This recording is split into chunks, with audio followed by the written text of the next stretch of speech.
Alcibiades is perhaps the most controversial figure of ancient Greece. He was so divisive that even the greatest men of antiquity couldn't decide what to make of him, both those who personally knew him and those who took inspiration from him in the following generations. This is not surprising in the least. On the one hand, Alcibiades was a hero in the full ancient Greek understanding of the word. He was a beautiful Athenian, perhaps even the most handsome Greek to have ever lived. He was a fantastic soldier, an excellent speaker. Alcibiades lived a life of relentless adventure and social opportunity, a life that most men can only dream of. On the other hand, however, Alcibiades was a traitor, an opportunist par excellence. Modern political actors of the opportunistic sort are a joke when you compare them to the great Alcibiades, for it was during the Peloponnesian War that he began his political and military career as an Athenian, only to turn his back on Athens and defect to her greatest enemy,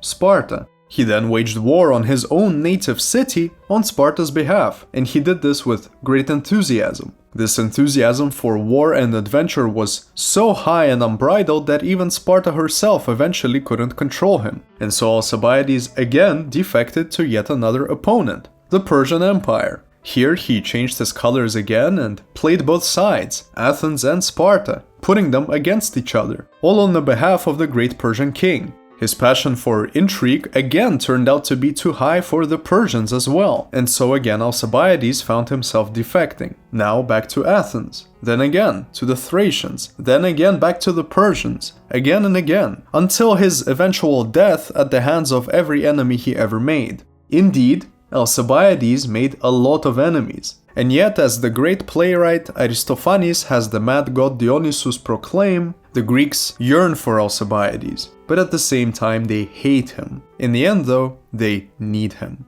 Today we will take a look at the life of Alcibiades in as much detail as Antiquity allows us, from his aristocratic birth in Athens to his outlaw death in Persia, with a scandalous life of betrayal and adventure in between. Of course, anybody familiar with this time period, the second half of the 5th century BC, will know that our entire tale occurs within the context of the Peloponnesian War. Alcibiades would never be Alcibiades without it, and some would even argue that his influence on this great long war directly contributed to its final outcomes.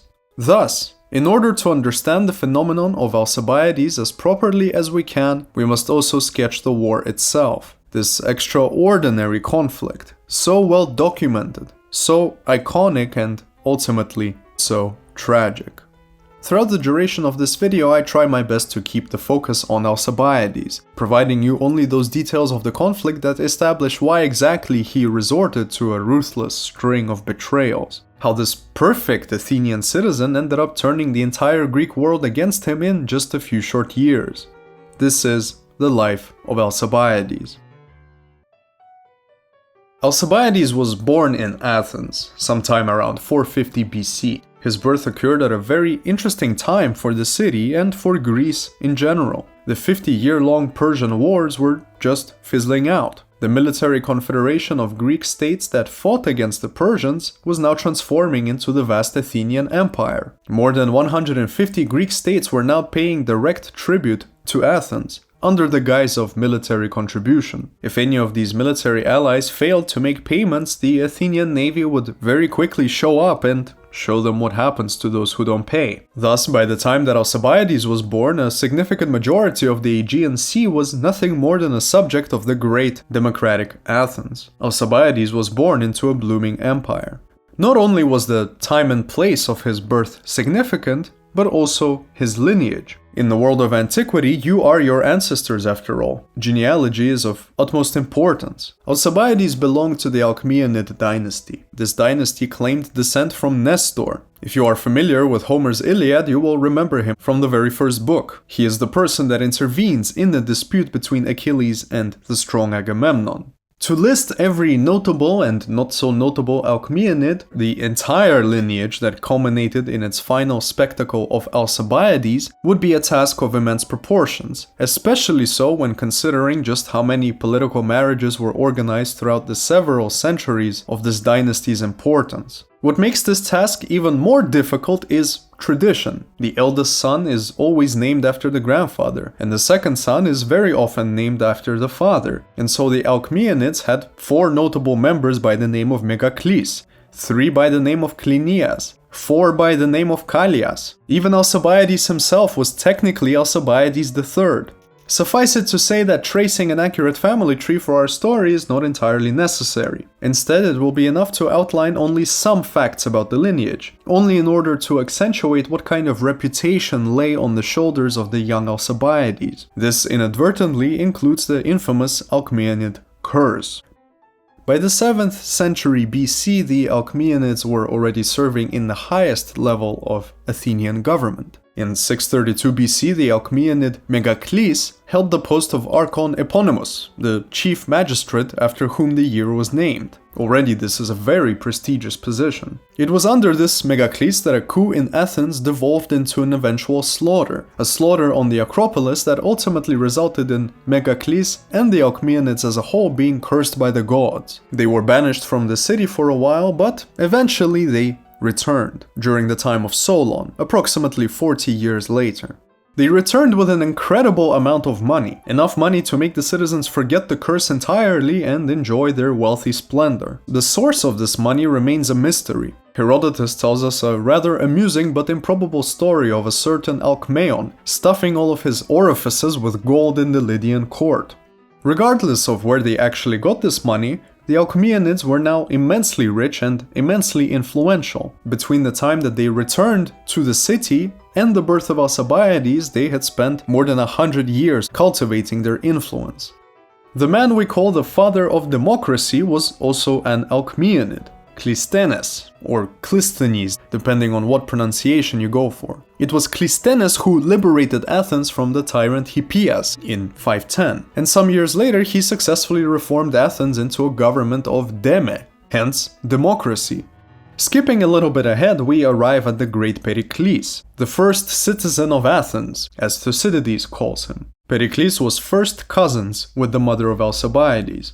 There is much to be said on Pericles, so much in fact that I would like to leave this for another time. Besides, Pericles will make an important appearance in our story today, for both his life and the life of Alcibiades overlap to quite a decent degree. For now though, it is enough to say that Pericles was a true Athenian, a hero, after whom we still call this entire Greek age the Age of Pericles. After all, it was Pericles who oversaw the construction of the Parthenon, this lasting symbol of ancient Greece for all of posterity. All of this is to say that on his maternal side, Alcibiades had quite a legacy to live up to. There was always the fear of him manifesting the ancient family curse, and yet he was also the promising aristocratic son of a leading ruling dynasty, a dynasty that quite literally shaped Athens and Greece. Even the richest man of all Greece, a certain Hipponicus, was yet another maternal relative of his. This is just on his maternal side. The father of Alcibiades, Clinias, was also a very distinguished man, from an equally distinguished lineage. If the Alcmaeonids traced their lineage to Nestor, the father of Alcibiades traced his lineage to yet another hero of the Trojan War, to Ajax, the bulwark of the Achaeans, he who killed the best man of all the Thracians. Just like the Alcmaeonids that returned to Athens during the time of Solon, the ancestors of Clinias were also very close to Solon. It was even rumored that this branch of the family occasionally dabbled in some insider trading, a very primitive form of it. Before Solon cancelled all debts on purchased land, they borrowed every penny they could to buy as much land as possible. And so when he cancelled all of the debt, their debt was cancelled as well, and they got a large amount of land for free, essentially. Most historians agree that Solon knew about this and allowed it to happen. The paternal ancestors of Alcibiades also had the honor of holding a rather distinguished international position of proxenos to Sparta. The proxenos was essentially a foreign ambassador, somebody that was tasked with handling foreign interests, i.e. an Athenian that was meant to represent Spartan interests in the Athenian government. In fact, Alcibiades is originally a Spartan name. The most common translation of this name is strength of life, or the one with a vigorous life. As we said, Alcibiades himself was born around 450 BC, and as we just saw, his ancestry was illustrious. Unfortunately for the young Alcibiades, however, he wouldn't get to enjoy his father's family stories, nor his mother's warm touch. at least not for very long. When Alcibiades was 3 years old, his father Cleinias passed away. He was struck down in battle in the region of Boeotia, where numerous cities were revolting from the grip of the Athenian Empire. Cleinias died valiantly while trying to enforce Athenian imperial interests. All of the necessary contingencies were put into action immediately. As a newly single woman, the mother of Alcibiades was forced to return to her father's house in order to be married off yet again. She couldn't take the children with her. Athenian law did not allow this. The lawmaker Solon made it so that children could not have a guardian who stood to benefit from the death of their father in any way. This was primarily an inheritance law. The estate would go to the children, and if somebody adopts these children and wants their estate, he can just get rid of the children. Brutally. Therefore, all orphan children were assigned to guardians who would have no incentive to engage in such a scheme. While Cleinias was alive, he gave instructions as to who this guardian should be in the event of his untimely death. Of course, this was none other than the great Pericles. Alcibiades and his little brother moved to the household of Pericles around the age of 3. His little brother ended up being entirely insignificant to his life, and we do not even know what happened to him in the end. Therefore, we will not be mentioning this person again. Pericles agreed to take responsibility for the boys, and one can only imagine what sort of household this was. Pericles, the blue-blooded aristocrat, donning the title of first citizen, a very serious and ambitious man, far more serious than any other Greek of his time. It is rumored that he never allowed himself to be seen smiling, for as we say in Russian, smiling without reason is a symptom of stupidity. Pericles really had no time for the young boys. Athens was in a tight spot after their loss to Boeotia. Several cities were following in her example and revolting from the Athenian Empire. Naturally, a lot of these revolting cities sought to form alliances with Sparta, who dominated the land and seemed the most natural option to counter Athenian interests. Although Athens was exceptional in her naval strength, these few years following the death of Cleinias proved that a land empire was much more difficult to establish than a naval one. And so by the time that Alcibiades was 5, Pericles had already negotiated a peace between Athens and Sparta, and thus by extension a peace treaty with every ally of Sparta. Handling rebellions was enough.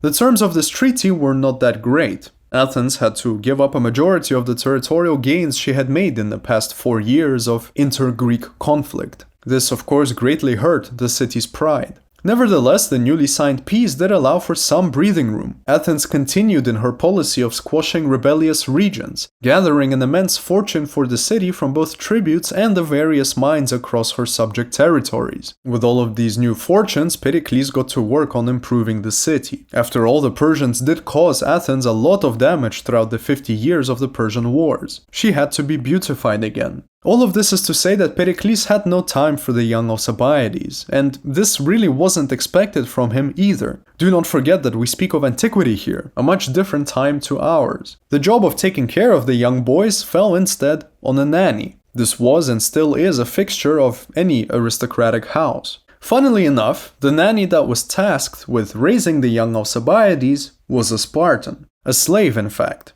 As many of you may already know, Spartan women had a vastly different education than the other Greeks, regardless whether they were free citizens or slaves. The women were raised like boys. Their bodies were trained so that they could give birth to the new generation of the toughest warriors. These women were taught the exact same conservative manner of speech. They never said more than what was required. And just as you would expect, they would dress like any other Spartan as well, in clothes that were in no way remarkable, just enough to get by. If this kind of education ensures anything at all, it is that the soft maternal instinct is completely eradicated in the Spartan woman. There are many, many tales of Spartan mothers ignoring the fact that their beloved sons died at war, that they suffered daily during the strict Spartan trainings, and so on. This is a most fascinating culture, and what a fascinating woman to accompany Alcibiades in his most formative years. The role of the female nanny, however, was confined to the house. Young Greek boys did not spend all of their time at the house. It was important for them to get out of the house as soon as possible and begin acclimating to Greek society. And so every young aristocratic child also had a male nanny, a mentor essentially. This role fell on a man named Zopyrus, a very peculiar choice that still baffles the historian. For not only was Zopyrus quite old, senile in fact, he was also a Thracian. In the eyes of the Athenians, the Thracians were nothing short of barbarians. They would tattoo their bodies and therefore ruin them. They would grow long unkempt beards that were always oily with food and alcohol. And when it came to alcohol, they drank enough wine to drown the entirety of Greece, and they drank it without diluting it. As far as the Athenians were concerned, Thracians were good for only two things: conducting business and slavery. Zopyrus, of course, was a slave. In theory, the male nanny was always to be obeyed. He was the replacement of the busy aristocratic father, and so the young boy must show the utmost obedience, even if his male nanny is a foreign slave. But already at this young age, Alcibiades showed an utter disdain for authority. Very simply put, he was impossible to control. There is a story about the young Alcibiades that very adequately reflects what kind of man he would grow up to be. Primarily, a risk-taker. A very bold risk-taker that did whatever it took, however he wanted to do it, in order to get his way. This is a most famous story, one that is included in every modern retelling of our hero's life. It goes as follows. One day, the young Alcibiades was playing a game with his friends on a narrow road. He was probably no older than 12. This game was knucklebones. You and your friends throw little sheep bones, and depending on how they land, you then accumulate points. It was Alcibiades' turn to play. He threw the bones, and as he was about to check how they landed and count his points, a heavy cart came speeding down the narrow road. All of the boys immediately stepped away. All of them. Except Alcibiades. He was determined to count his points. The cart has to stop so that the bones don't get moved as it drives over them. The young Alcibiades shouted to the cart driver to stop, but he of course ignored the small boy and continued driving. And so Alcibiades lied down in the middle of the road, in front of his little bones, and shouted again that the cart must stop. If it doesn't, it will run him over, and all hell will then break loose on the driver. He'll probably be prosecuted for murder. Of course, the cart came to a screeching halt. Alcibiades then proceeded to count his points, while the driver shouted in a fury at both the boys and all of the surrounding witnesses. It is a shame that we don't know whether Alcibiades ended up winning this round of knucklebones, but nevertheless the story is impressive. We of course have no way to prove whether any of this actually happened, but it is only one of the numerous stories that clung to Alcibiades all throughout his life. All of them were of a very similar flavor. We have a cheeky Alcibiades bending the rules, only a small boy but already getting things done the way he wants to, even if it gets him in trouble. This is a true young aristocrat, a winner, essentially. Alcibiades received an education that was only suitable to the aristocrat, an education that aimed to nurture beauty and nobility. First of all, this meant that young aristocrats learned how to read and write. The focus of their study was none other than Homer, and rightly so, if I may add. Every young man should be able to recite at least a small part of the Iliad. Second of all, the young aristocrat must learn how to hone his beauty, which meant, of course, physical education. For the Greeks, this was done through wrestling. Thirdly, the young aristocrat must also study music, which at the time meant not only the study of instruments but also the study of the voice. This naturally includes the art of poetry, and more broadly the art of speaking. It makes sense. When one speaks, we say that there is a certain rhythm or a certain musicality to their voice. It goes without saying that this musicality paid off most in the democratic Athenian assembly, before the crowd. I'll even point out that the music teacher of Pericles was at one point ostracized and kicked out of Athens because his influence on Pericles was far too great as an educator of the speaking arts. Pericles was almost hypnotic in his speeches. This is just how good he was. He, of course, owed this talent to his music teacher, and so the music teacher paid for it dearly in the end. There are remarkable stories for each of these three educational fields when it comes to Alcibiades, which only reiterate again and again that Alcibiades lived life by his own rules and only by his own rules. In the case of Homer, we hear of a slightly older Alcibiades. It is said that one day he was struggling to remember a certain passage from the Iliad, and just as he was walking through the streets of Athens and really racking his brain, he came across a schoolteacher. He asked the teacher if he had any manuscripts of Homer so that he could double-check a certain verse, to which the schoolteacher replied in the negative. "No, I don't have any Homer." As soon as Alcibiades heard this, he punched the teacher in the face and walked away. Again, as a great fan of Homer, I personally don't see anything wrong with this. In the case of wrestling, we see an Alcibiades who refused to lose. During a match against an evidently stronger boy, about to lose, Alcibiades bit him. The boys and the wrestling teachers began to yell at him and accused him of fighting dirty, of biting like a woman. To which Alcibiades replied, "No, not like a woman. I fight like a lion." The third story from his childhood, the one that concerns music, first requires us to accentuate the fact that Alcibiades was an extremely handsome young man. So handsome even that some art historians believe Alexander the Great was sculpted in his image, at least by the times that the Romans were flourishing. Even the most surface-level familiarity with Athenian history, or even with Plato exclusively, usually involves learning at some point that Alcibiades was the most handsome Greek, that even Socrates himself, the virtuous intellectual, could not help but crave his physical body. And so, when it came to musical education, there was one instrument that every young aristocrat had to study, the aulos, essentially a double flute. But when you play this flute, your face inadvertently looks quite silly. Your cheeks puff up, you exhale and go slightly red, your nostrils start to flare. This is a most unbecoming sight, especially for a handsome young man. Thus, Alcibiades simply refused to play this instrument. His music teachers were furious at him, but he continued to refuse. He said that it looked too much like performing fellatio. He would not do it. He was far too beautiful to do that with his face. Funnily enough, in the following years, the flute fell out of favor with the aristocratic young entirely. They all agreed with the concerns of Alcibiades. This instrument was more suitable to the slaves, as far as they were concerned. Again, the young Alcibiades got his way, regardless of how much the various mentors around him chastised him for his refusal to submit, whether it came to music or anything else in his young life. Before we move on and see Alcibiades come of age and all of his military exploits, i.e. when he becomes an Athenian man, we must cover one final aspect of his childhood, a rather uncomfortable one for many viewers, his sexual relationships with the older males of Athens, as was traditional to the entirety of the Greek world. Of course, every student of Plato will know that Alcibiades had a relationship of this sort with none other than the great philosopher Socrates.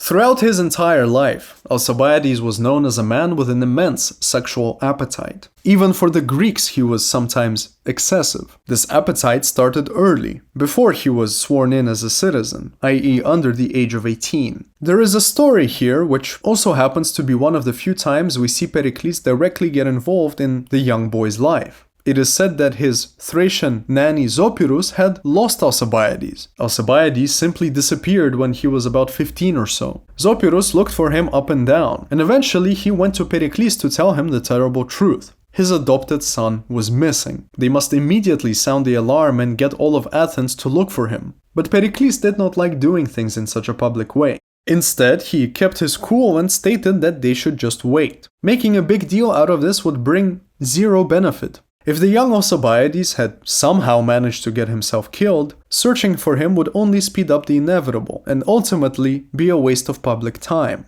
On the other hand, if it turned out that Alcibiades simply ran off to do God knows what, rallying the public to find him would only be embarrassing, and it would permanently affect the public image of both Pericles and Alcibiades. Look at what a panic we stirred, and yet here you are, safe and unharmed, worrying us for no reason. Real men don't behave like this.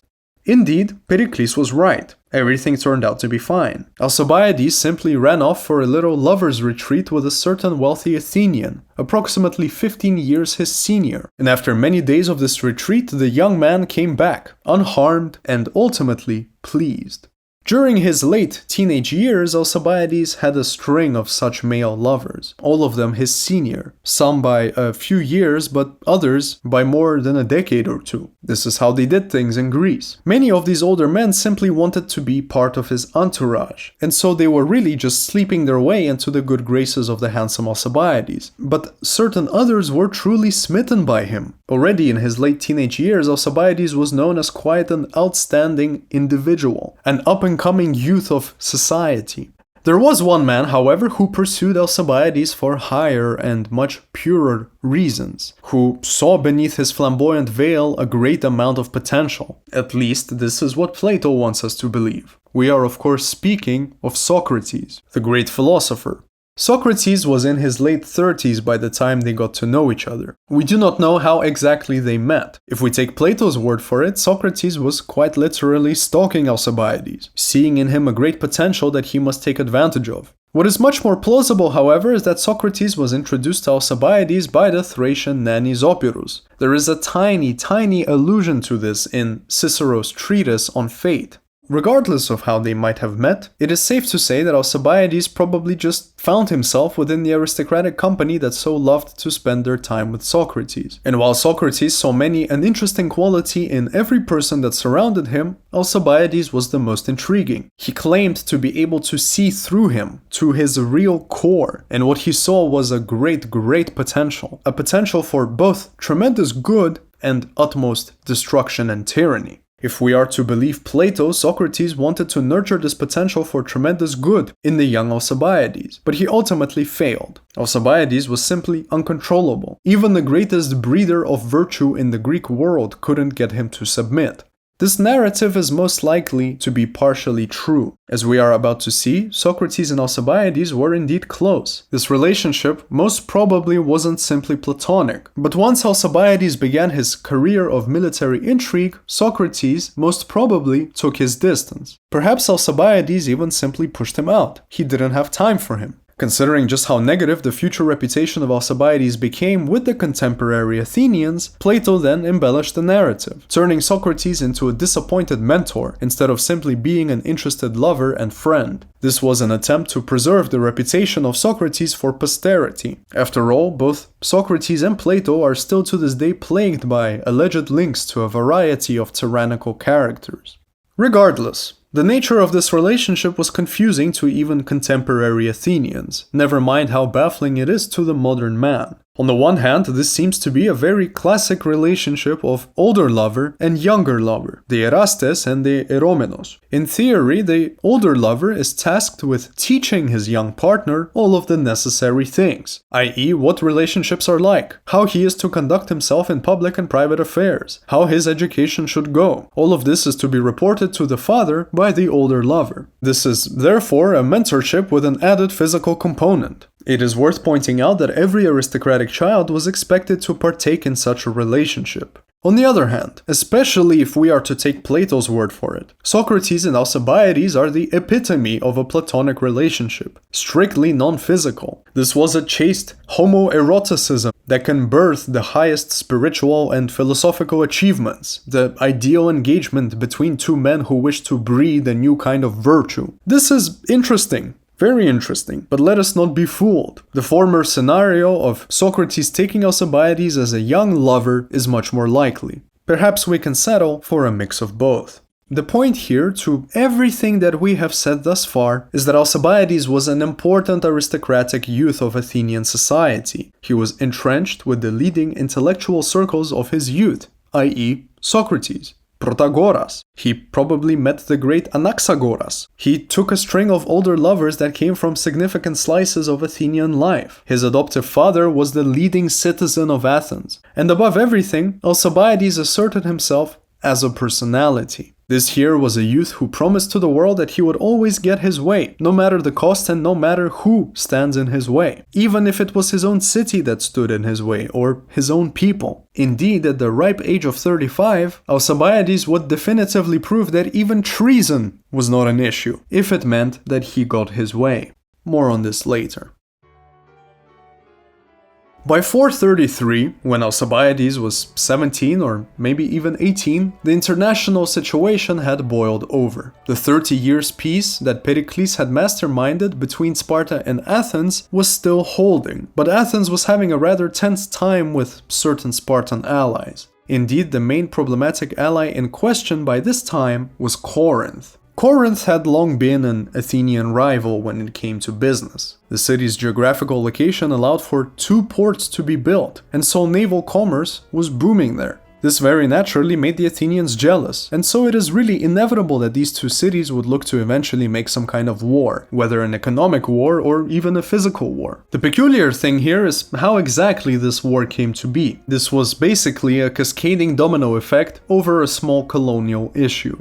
For quite some time, Corinth was having an issue of her own. One of her colonies, Corcyra, was refusing to pay tribute. Corcyra herself had her own colony, Epidamnus. A civil war had been stirring in Epidamnus for quite some time, and this is the basis that allowed Corcyra and Corinth to settle their initial dispute. Corinth essentially wanted to make Epidamnus her own, since it was a colony of her colony. Corcyra and Corinth fought over this, and Corcyra won a battle at sea. Corinth retreated and decided that she would build up her navy and then try again. Since Corinth had much more money than her rebellious, smaller colony, she really put the effort into assembling a strong navy. The victorious Corcyra was now in deep, looming danger, and this is precisely where the Athenians got involved. Since Corcyra was a colony, she had no natural allies. Nobody could swoop in and save her from her mother city on their own initiative. The only choice that Corcyra had left was to go seeking allies. And since the looming battle was a naval one, Corcyra sought out the strongest naval power in Greece,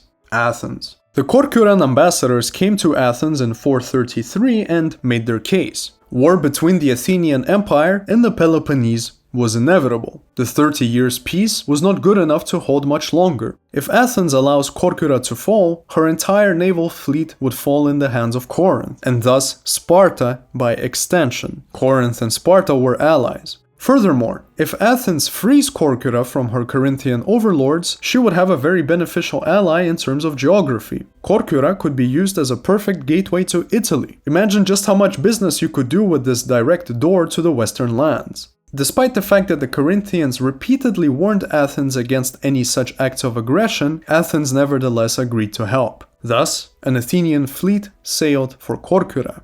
This was not the only fuel for the war fire. As all of this was happening, there were severe tensions brewing with another Spartan ally, Megara. After the battle in which the father of Alcibiades died, Megara announced that she was breaking away from the Athenian Empire and going over to Sparta. In response, Athens instituted the first ever economic sanctions in human history. Megara was fully banned from participating in any Athenian economic activity, and since Athens represented pretty much the entirety of the Aegean Sea by this point, this meant that Megara could do no business at all with a very significant portion of Greece. This is a very severe show of economic force, and all of Megara's new allies, including Sparta, took these sanctions very seriously. While the Greek drums of war were beating louder and louder, Alcibiades had become a fully legal male. As was the case for every Athenian youth, Alcibiades was presented to the Athenian people. They were asked whether anybody objects to him becoming a full legal citizen, and then he was made to take an oath of the citizen. On top of the Acropolis, in a deeply religious ceremony, Alcibiades and a group of his young compatriots swore to never dishonor the Athenian armor, to never break Athenian laws, to punish any and all who attempt to undermine the Athenian constitution. Ultimately, this is an oath that Alcibiades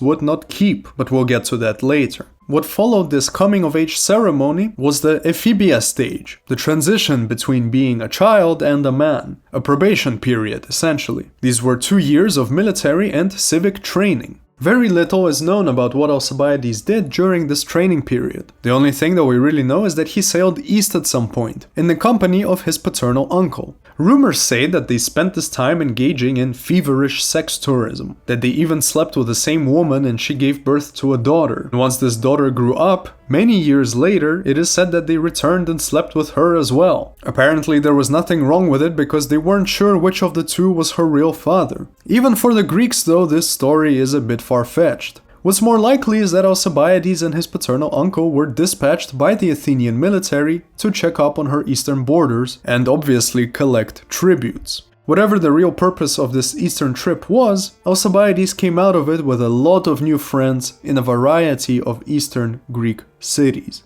As Alcibiades concluded this Ephebian period, the Greek drums of war were only beating louder and louder. Another issue had swollen up between Corinth and Athens, this time in the north of the Aegean Sea, in a Corinthian colony by the name of Potidea. Formerly, Potidea was a subject of the Athenian Empire, or of the Delian League if you want to call things by their proper names, and yet this colony still maintained its distinct Corinthian identity. On the government level, it still elected Corinthians, and made every possible effort to signal her true allegiance to her founder, Corinth. And so the Athenians issued an ultimatum. In light of the recent tensions over Corcyra, Athens demanded that Potidea rejects her Corinthian roots. They are also to expel every Corinthian from their government and replace these posts with non-Corinthians. As they do this, they are also to cut any and all economic ties to Corinth. And as a final display of submission, they are to tear down all of their defensive city walls. If they don't do this, Athens will promptly arrive with her navy and show them who's who. It goes without saying that Potidea refused such a blatant domination. Furthermore, Potidea incited her neighboring cities to revolt as well, and she requested immediate assistance from Corinth. Corinth responded by supplying Potidea an army of 2,000 mercenaries. And just like that, the north of the Aegean was in utter revolt. Athens began drafting her citizens for warfare, since a small army would not have been enough to deal with this situation. Among those drafted, we find the name of Alcibiades. Our young man was now going to his first war. This would turn out to be one of the final battles before the total outbreak of the Great Peloponnesian War. Like a beacon of fire, the trumpet blazed the order for murderous battle, and they ran at one another savagely. Like boars with cruelly sharpened tusks, they clashed, and their beards were wet with spittle. As they kept on stabbing with their spears, they crouched beneath their round shields, so that harmlessly the iron glanced off. But if one saw the other's eyes above the shield rim, he would stab at him with his spear tip, in his lust to kill him. This is how the playwright Euripides sets the scene of a typical Greek battle. Certainly, this is the kind of action that Alcibiades also saw for the first time in his life. The Battle of Potidea was like every other Greek battle. This was a very typical spray of sweat and blood under the Mediterranean sun of September 432. The only difference here to any other battle was the performance of one special young man, our hero Alcibiades. He fearlessly ran into the depths of enemy mercenaries. He cut down whoever he could while shining in the sun. A short moment later, however, he was lying on the ground, bleeding. He had fought too recklessly.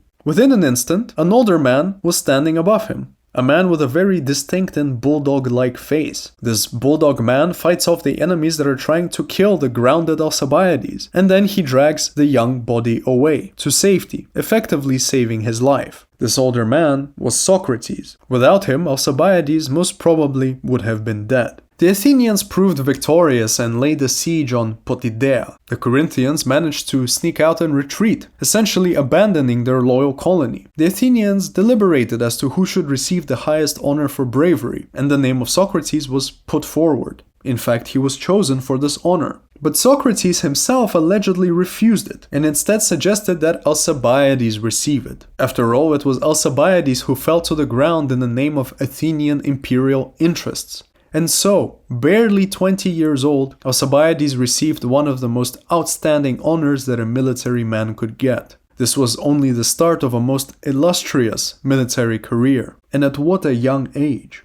The ensuing siege of Potidea lasted for 3 years. We have no evidence for the activity of Alcibiades during this time. There is no reason to assume that he ever left the siege. It was a great opportunity, after all, to learn on the job. And since he already distinguished himself in battle, he should most definitely learn the daily ins and outs of sieging a city. Certainly, he'll be doing a lot of it in the future if he continues down this great path.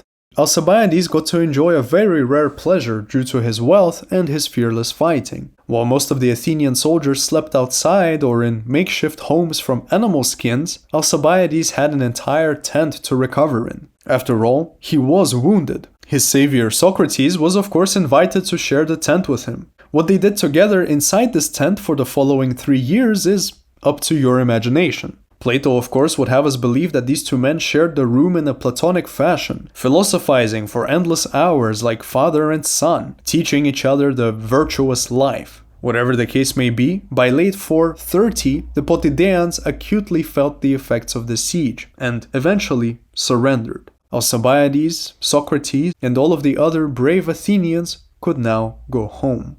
Home, in the meantime, wasn't doing too well. Athens was now in the grips of the Peloponnesian War. While Alcibiades was still at the siege of Potidea in the spring of 431, the Greek world heard the big news. Sparta had declared war. The precursor to this declaration of war was an attack by the city of Thebes. They had attempted to seize an Athenian ally in the region of Boeotia. The magnificent Thucydides cites this event as the first direct act of war, i.e., this was the official opening of the Peloponnesian War. Athens retaliated against Thebes, which then activated the Peloponnesian League. Since an official ally was now attacked, Sparta entered the war to defend them, while Alcibiades was still at the siege of Potidæa. The Athenian strategy for dealing with this outbreak of war was a very intelligent one. Its mastermind was of course the great Pericles. Knowing that Athens stood no chance in beating Sparta on land, Pericles suggested the unthinkable. They should just let Sparta waste her resources on attacking the Athenian countryside. Sparta will not engage Athens at sea. This would be suicidal. And so, what they need to do is to move all of the citizens from the countryside into Athens, behind her great defensive walls. All of their livestock will be shipped to an allied island, where they can continue farming and producing. Thus, Athens would rely entirely on her naval network for imports and cash. All of the Athenians would basically just hole up in Athens, let the sea empire do her thing, and wait it all out.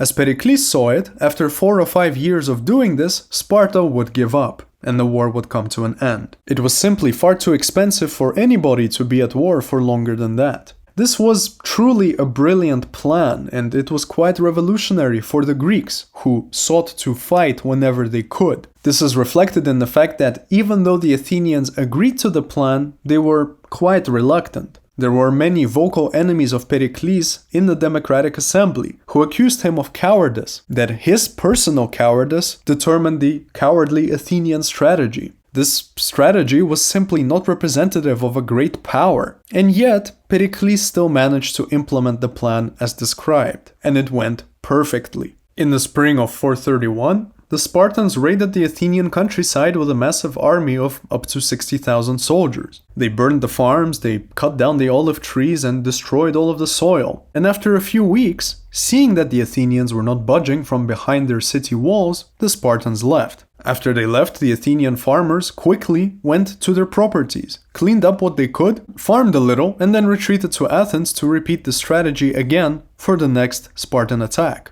Pericles gave a beautiful speech commending the Athenians for their patience, that the strategy would surely guarantee peace relatively soon, and Athens hunkered down again, awaiting her enemies. Even though this plan seemed foolproof, there was one factor that not even Pericles could foresee, a much deadlier enemy than any Greek city, the plague.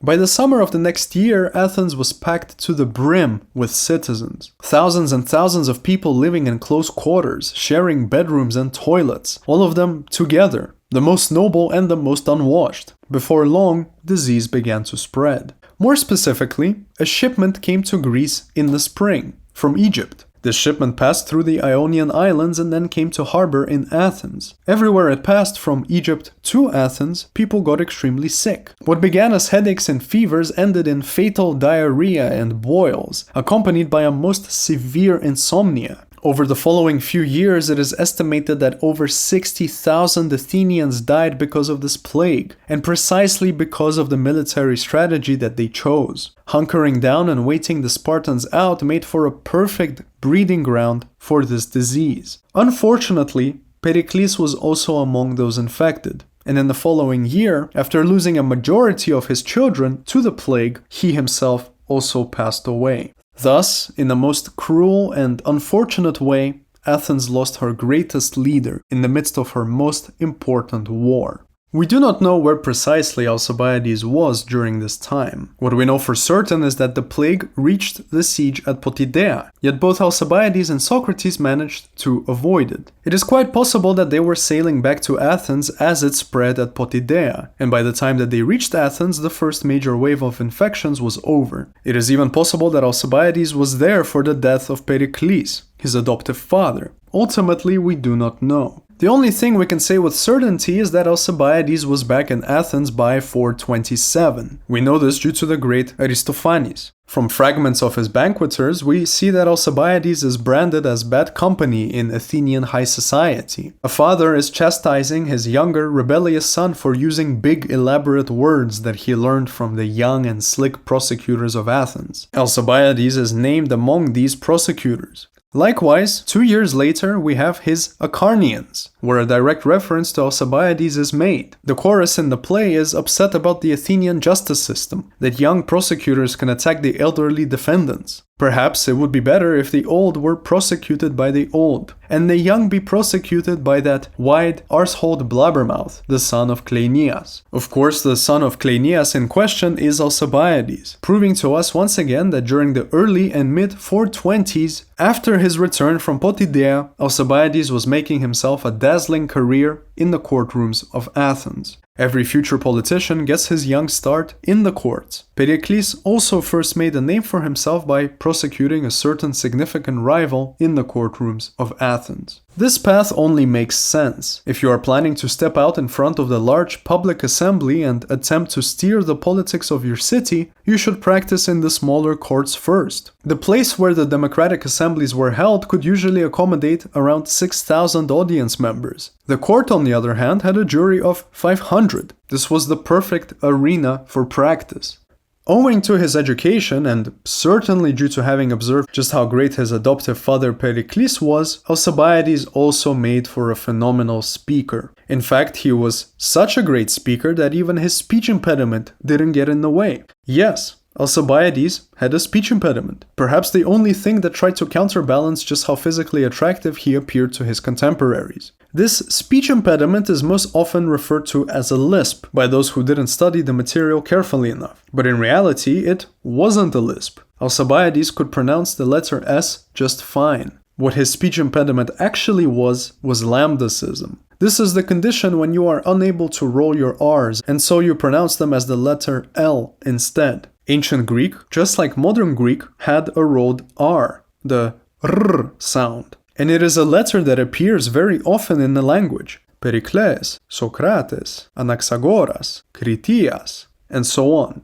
Nevertheless, despite his audible speech impediment, Alcibiades somehow managed to work it into his speech, and in the end it had a charming effect. It added an air of sincerity to him, at least when he was younger. A man with a speech impediment surely wouldn't get up in front of the public and tell lies. No.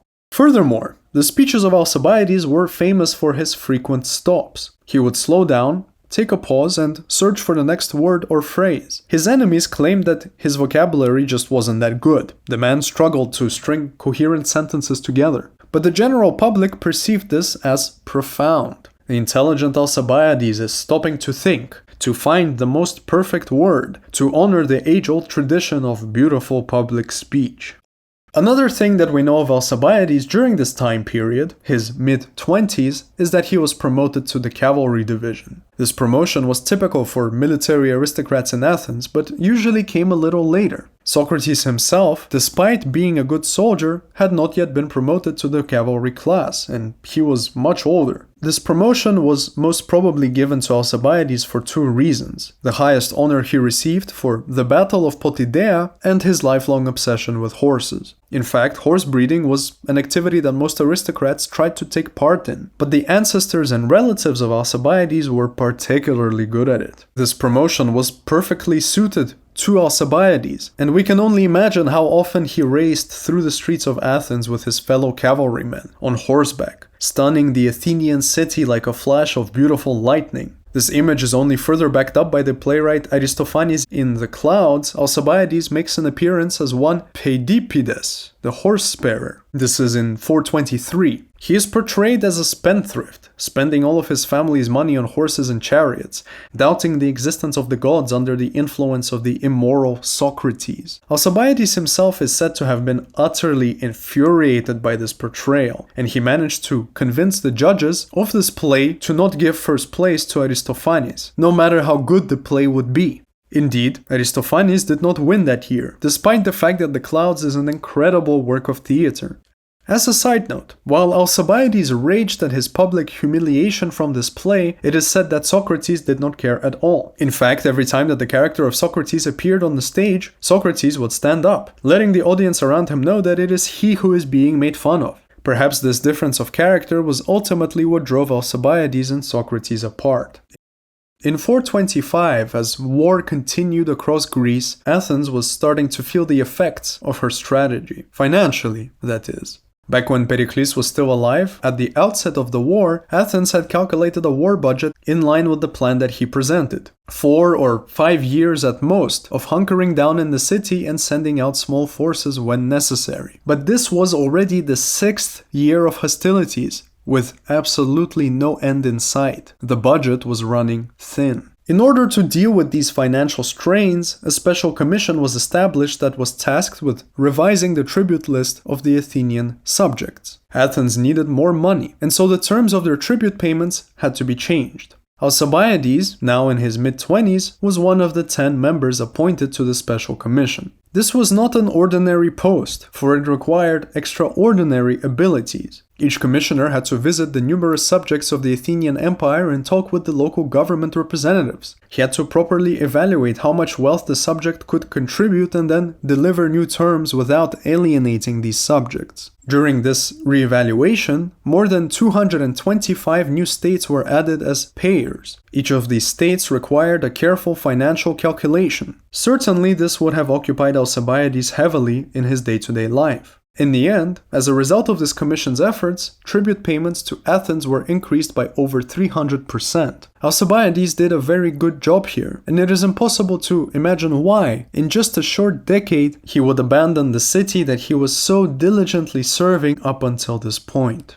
Regardless, the man who led the charge to form a commission in the first place was an old enemy of Pericles, a new kind of politician that the more conservative older elite found simply too vulgar. This vulgarity applied both in terms of his public conduct and also his origins. We speak here of Cleon. While Pericles was still alive, Cleon rose to fame for his incessant legal attacks against him. Cleon was a walking lawsuit, trying to get his political starts in the courts of Athens, just like Alcibiades. But while Alcibiades managed to convince the people of Athens that he is a smooth, wise, and careful talker, Cleon came to be known for a most aggressive, loud, and frankly shocking manner of speech. The most common appraisal of his character was that he was a pure demagogue, with a cruel and violent nature both in the courts and in the wider democratic assembly. It did not benefit Cleon's case that he was wealthy, specifically that his wealth came from the wrong place. He wasn't from a long line of nobility that kept inheriting money. Instead, he and his family simply owed their wealth to several factories that they possessed. He basically came from the working middle class, and his behavior in the assembly only reflected the working, unrefined, nouveau riche class he belonged to. In fact, Cleon appears all throughout the works of the conservative Aristophanes, and he is portrayed much worse than Alcibiades in most cases.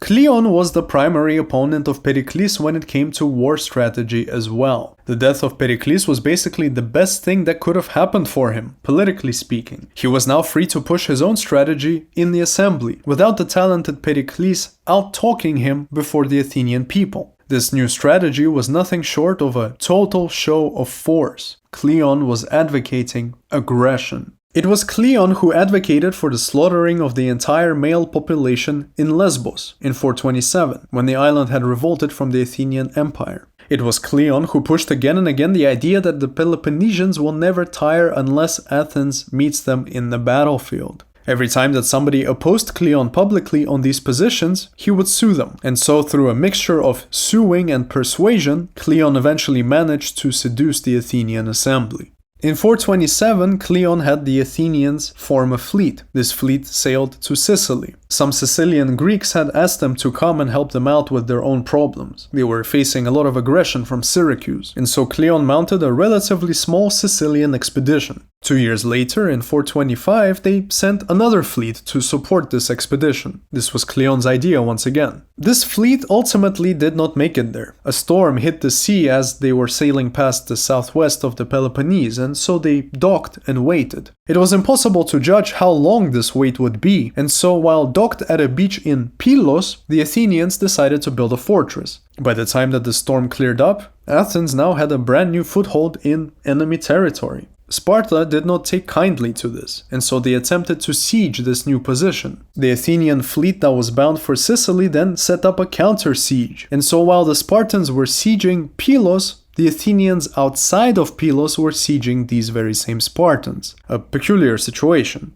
It proved to be a very quick stalemate, and thus all of these forces were now stuck here for what could turn out to be months, if not years. Cleon took great advantage of this peculiar siege-on-siege situation, and he began a relentless public attack in the Athenian assembly. He pointed to the current general of the Athenian army, the old-school conservative Nicias, and showered him endlessly with accusations of incompetence and cowardice. If Cleon had been general, the situation at Pylos would be over in a second, but the coward Nicias was dragging it out because he was too scared to commit to any one decent strategy. Of course, as some of you may know, Nicias is a person that will shortly become one of the main characters in our story. For the time being, however, Nicias took it on the chin, as they say, and he let Cleon perform his usual demagoguery in the assembly. In fact, Nicias went as far as to say that if the Athenian people were so confident in Cleon, they should let Nicias go, remove him from being general and put Cleon in his place. Let him prove all of his talk. This is precisely what the Athenians did. For the conservative elements within the Greek government, this was a win-win. If Cleon succeeds at Pylos, all of Athens will benefit. If Cleon fails, he will be exposed for the aggressive fraud that he is, and then Athens can move forward without him.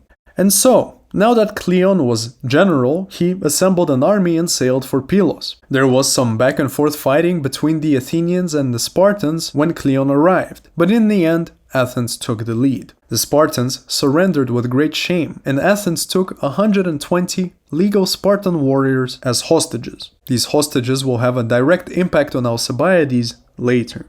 This victory at Pylos was a real turning point for the Peloponnesian War, and yet the war continued to simply drag on. In 424, the Sicilian Expedition ultimately ran out of steam. As it ran out of steam, an industrious politician from Syracuse organized an all-Sicilian conference, where he convinced the Sicilian Greeks that the Athenians need to be kicked out.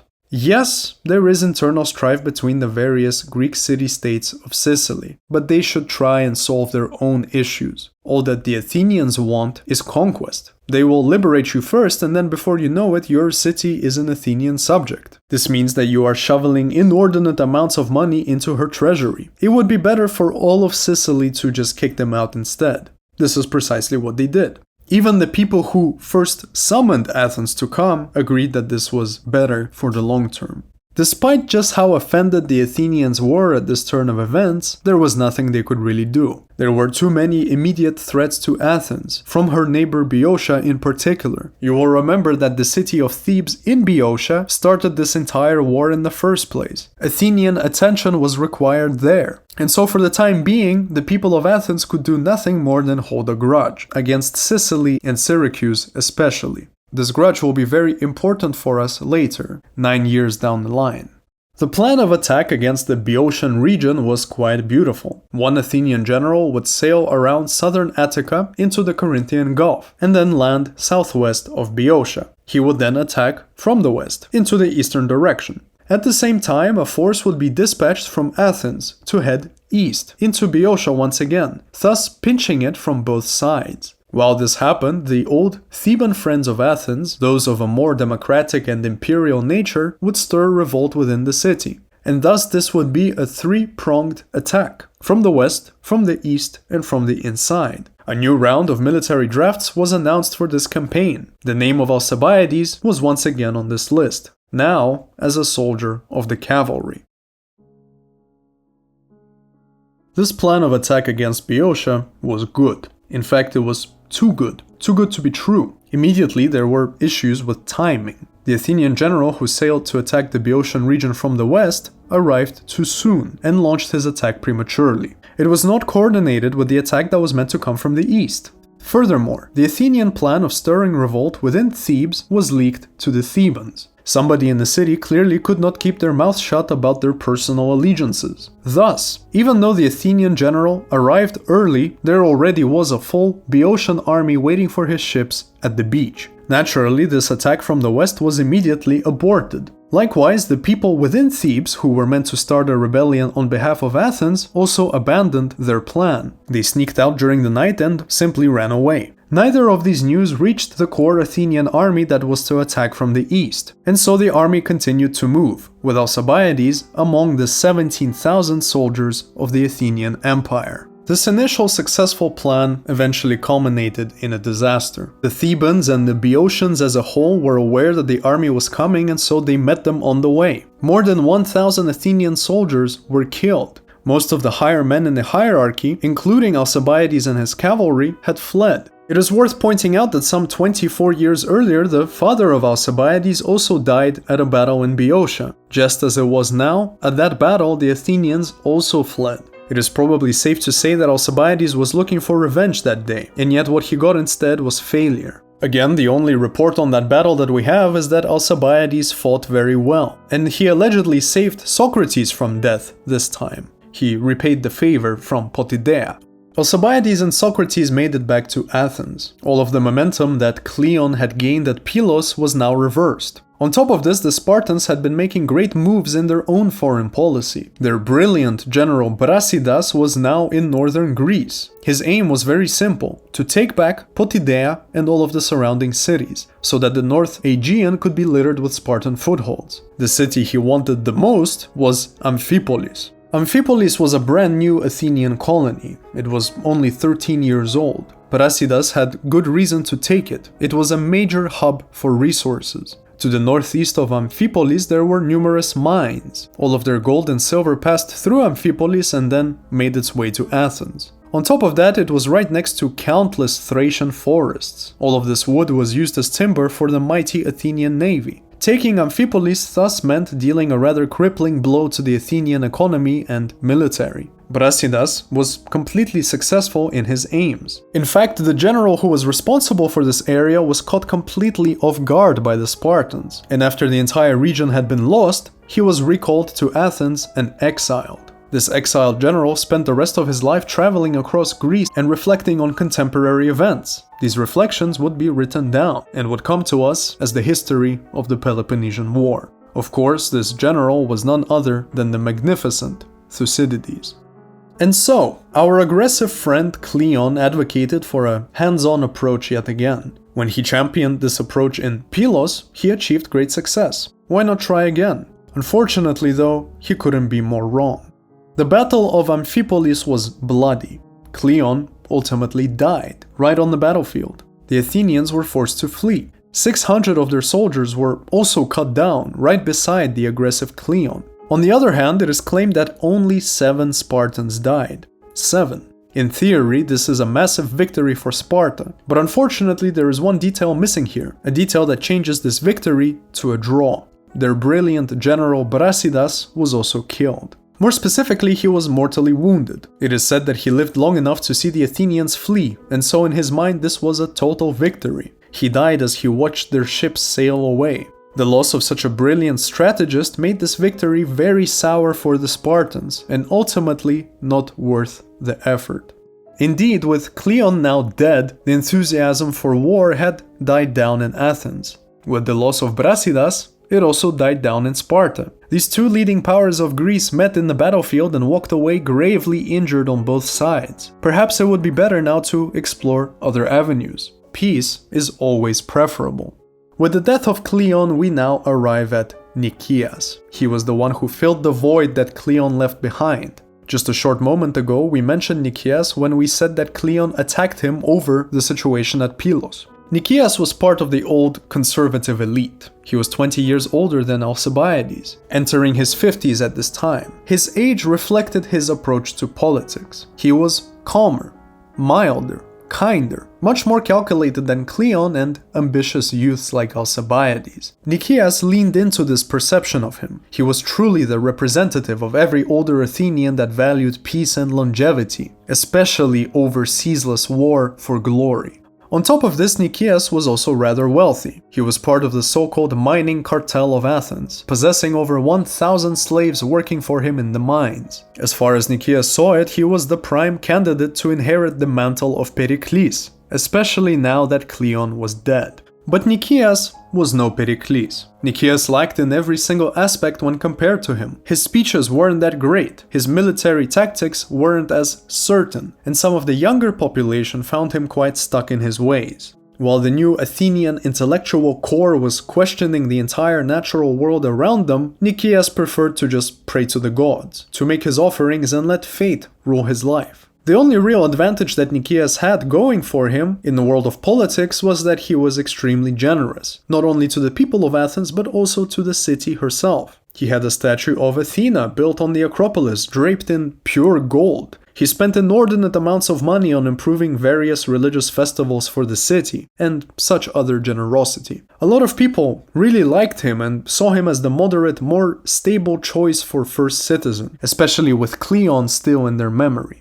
It was Nicias who led the negotiations with Sparta after Amphipolis. He was quite adamant in securing peace, and he sidelined anybody who had even the slightest intention of pursuing further war. Alcibiades was one of these people, and Alcibiades was correct in his train of thought. Whatever peace gets signed now, it will not be enough. There are still fundamental issues in the Greek lands. There are still monthly rebellions, cities constantly bouncing back and forth between Sparta and Athens. Whatever deal is made, it will just be a temporary ceasefire and the hostilities will inevitably rise again. Yes, Athens did just suffer an embarrassing string of defeats, first in Boeotia and then in Amphipolis. But is it not the duty of every Greek to get up and try again? Is it not the duty of every Greek, all the way back to Achilles, to demonstrate themselves as the very best, better than everyone else? These arguments were well received by the more ambitious Athenians, but the average person did just want peace. They wanted to get back to their daily lives, to leave the Athenian walls and get their farms back. And so this is what Nicias pursued, no matter how much Alcibiades and his younger friends may have disagreed with the strategy. This period of negotiations between Nicias and the Spartans was ultimately how Alcibiades got his real start in politics. He was nearing 30, i.e. he was almost of age to become a politician officially, and so Alcibiades began to appear in front of the assembly more and more, constantly undermining the efforts of Nicias. As far as we are concerned, these two men quickly became arch-enemies, politically.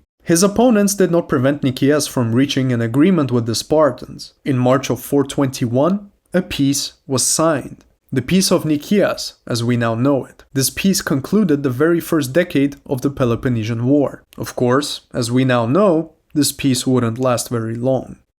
The terms of the peace were rather basic. Everything was to go back to how it was. Sparta was to return everything they took from Athens, and Athens was to do the same for Sparta. All current sieges were to be lifted, and all hostages were to be returned. This peace was signed for 50 years. There are a handful of things we must mention before we move on to the next chapter of Alcibiades. First of all, the hostages. It is very important for us to remember the Spartan hostages that Athens took at Pylos. 120 fine warriors. Sparta was always in need of her warriors, and so even though these warriors had surrendered and technically dishonored themselves, they would still be received in Sparta and forgiven. Sparta simply couldn't spare 120 rigorously trained men. It is a testament to the geopolitical genius that Alcibiades possessed when we find out that he entertained these Spartan hostages while they were kept in Athens. He went to speak to them regularly. The fact that he had a Spartan name was probably enough as it is to make them open up to him. We do not know what sort of things they talked about, but we can safely assume that the topic of ideologies came up at some point. It is a well-established fact that the aristocrats of Athens did not have such a great view of democracy. It didn't matter that Sparta herself technically was also a democracy, a much stricter one, but Spartan citizens did get to vote on some things at the end of the day. Still, the streamlined Spartan government was favorable to many an aristocrat. Socrates and Plato themselves had positive things to say about Sparta. This little occurrence might seem like nothing at first. Alcibiades is simply a bored aristocrat who wants to see the legendary Spartan warriors up close. He is using the prisoners for his own entertainment. But in reality, he was sowing seeds here that would be rather important in the future. These daily appearances and alleged discussions will reflect very positively on him in just a few years. 6 years to be specific. You will see precisely how in just a while. Secondly, while Sparta and Athens wanted peace, their various allies did not. Thebes and Corinth pushed back against Sparta signing this treaty. They refused to even consider it. Sparta suddenly found herself isolated from her allies, and so this peace was also an alliance, and not just a ceasefire. If her old allies were abandoning her, Sparta might as well find a new ally in Athens. Perhaps the age-old vision of Athens ruling the sea and Sparta ruling the land could finally come true. Perhaps they could be friends. Nicias may have believed in something like this, but Alcibiades certainly didn't. As soon as the Peace of Nicaeas was signed, problems began to arise. One of these problems was Alcibiades. He appeared again and again in the assembly and spoke to the Athenian people about just how pointless this peace was. Another problem was that a vast swathe of Greek cities did not support the peace. Boeotian Thebes couldn't fathom signing a treaty with her imperial neighbor, while Corinth still strove for domination in maritime commerce, meaning that the prosperity of Athens was not something Corinth ever desired. Into this geopolitical mix, we also add the city of Argos. It was a very significant and proud city. It was also a city that had a lot of problems with her neighbors, Corinth and Sparta. The Athenians quickly came to understand that if the peace is to be preserved, they need to get Argos on their side. This would smoothen out tensions between Sparta and Argos and ostracize Corinth even further, making her insignificant. By late 420, this alliance was secured, and Alcibiades was the one who was responsible. This alliance would break and renew on numerous occasions, but it still managed to serve Alcibiades in the way he desired. We must always keep in mind that the primary aim for Alcibiades throughout his entire life was to win. In this case, it was to win against Nicaeas in the sphere of politics. What better way to prove that Nicaeas is the coward Alcibiades claims him to be than be successful in a strategy that Nicaeas opposed? Nicaeas wanted a peaceful Greece, and so Alcibiades countered him by constantly fanning aggression between the Greek city-states, especially in the Peloponnese. He was using Argos to do this. He would muster small Athenian armies, boost them further at Argos, and then do raids in the region. These raids were wildly successful, and they seemed to prove that Alcibiades knew what he was doing. Nicaeas claimed that Alcibiades was useless, and yet it was Alcibiades that was both raiding the Peloponnese and securing alliances. Unfortunately, these raids only worsened tensions in Greece, and these raids went on to prove that Alcibiades was correct in his evaluation. The Peace of Nicaeas could only hold in a total political vacuum, but these kinds of vacuums don't exist. And so with just a slight push from Alcibiades, the peace quickly began to slip. Everybody simply watched as Alcibiades consistently kept proving Nicaeas wrong. Due to the initial success of his alliance with Argos, as well as his raids, Alcibiades was elected general for the first time, in 419. He was around 31 or 32. This represents the peak of his achievements in Athens. He now had the highest honor possible, the position of general at what is basically the youngest legal age a person can get it. Athens was invigorated by Alcibiades. He clearly demonstrated that 1. He knew what he was doing, 2. His talk was always backed up by action, and 3. He would lead Athens to an eventual long-term victory. It is difficult to imagine a more filled and accomplished life than that of Alcibiades during this precise time. He is a military hero. He is an utmost figure of authority in Athens. He is young and handsome. He is wealthy, aristocratic, and the ceiling is virtually endless for further growth and enrichment. All he had to do was continue in the same fashion. But as we have seen far too many times, even in our own lives, fate simply would not allow things to get better forever. Athenian luck reversed heavily in 418 at the Battle of Mantinea. In short, Sparta decided to check Athenian aggression, and after yet another invasion into a small city on behalf of Athens, Sparta and her allies responded in the heaviest fashion they could. Indeed, Thucydides says that the army the Spartans raised for this response was the best army ever assembled in Greece to that time. This army managed to beat the Athenians, and although we do not know whether Alcibiades was personally present at this battle, all of the blame nevertheless fell on him. Since generals were elected annually, Alcibiades did not manage to secure his election for the remainder of that year, 418. Sparta, in the meantime, enjoyed a significant boost to her morale and international image. Things continued in this back-and-forth fashion, leaning more and more in Sparta's favor. In the following year, Alcibiades took the opportunity to show off his genius yet again, and made a very simple statement to the Athenian assembly. When he was first elected as general, in 419, he went on to have a spectacular year of military victories. The loss at Mantinea the next year wasn't his fault. It was the soldiers of Argos who fought poorly. The other Athenian allies did not pull through, and so on. Since he wasn't re-elected as general in 418, things just got worse for Athens, while Sparta continued to establish her newfound dominance in the geopolitical landscape. The pattern here is very obvious. When Alcibiades is general, things tend to go well. When he isn't general, things go terribly. Just look at Nicias. He spent the majority of 418 trying to take Amphipolis back from the Spartans, and had achieved nothing. Surely Alcibiades should be forgiven for the little blunder at Mantinea and be elected again. This simple but elegant argument was enough to convince the Athenians, and so, in 417 and in 416, Alcibiades was elected general again. 417 was a fairly insignificant year where Athens slowly but surely showed herself to still be capable of war. In 416, as we close off this chapter, we have one last significant moment to mention, the incident at Melos. Melos is an island in the Aegean Sea, to the south of Athens and to the east of Sparta. Formerly, this island had ancestral ties to Sparta, but the Melians were extremely adamant in maintaining a neutral position all throughout the Peloponnesian War. Naturally, Athens could not fathom the thought of an independent, neutral island in her sea. Furthermore, the Athenians were extremely worried that any day the Spartans themselves would head over to Melos and receive their allegiance. Thus, the only right thing to do here was to invade the island. The proposition here was very simple: pay us tribute or die. The Melians refused to pay tribute, and so Athens sieged them for over 4 months, until finally the Melians surrendered and accepted Athenian terms. Unfortunately, this was not enough for Athens, and sensing a perfect opportunity to enforce her dominance and remind the other Greeks what Athens was capable of, they slaughtered the entire male population, while enslaving the children and the women. This massacre reverberated throughout the entirety of the Greek world.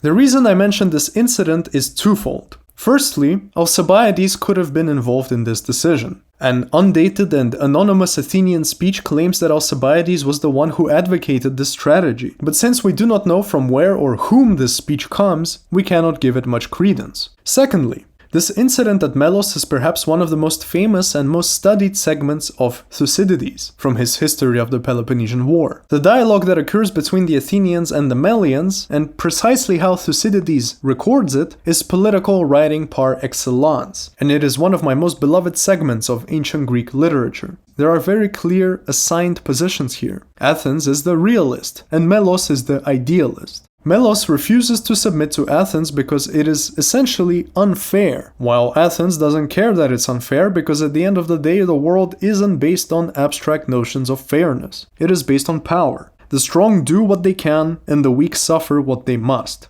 When this idea is combined with the speech that Pericles gave around the time of the Potidæan siege, we truly have a lot to think about. In this speech, Pericles makes a very poignant remark. Our Athenian empire is like a tyranny. Perhaps it was wrong to take it, but it is certainly dangerous to now let it go. There is a great tension here between what is morally right and what is practically necessary. The dissolution of Athenian power would spell disaster for the Athenians themselves, and yet to preserve this power, the Athenians deemed it necessary to slaughter and enslave the population of Melos. There is much to reflect on here.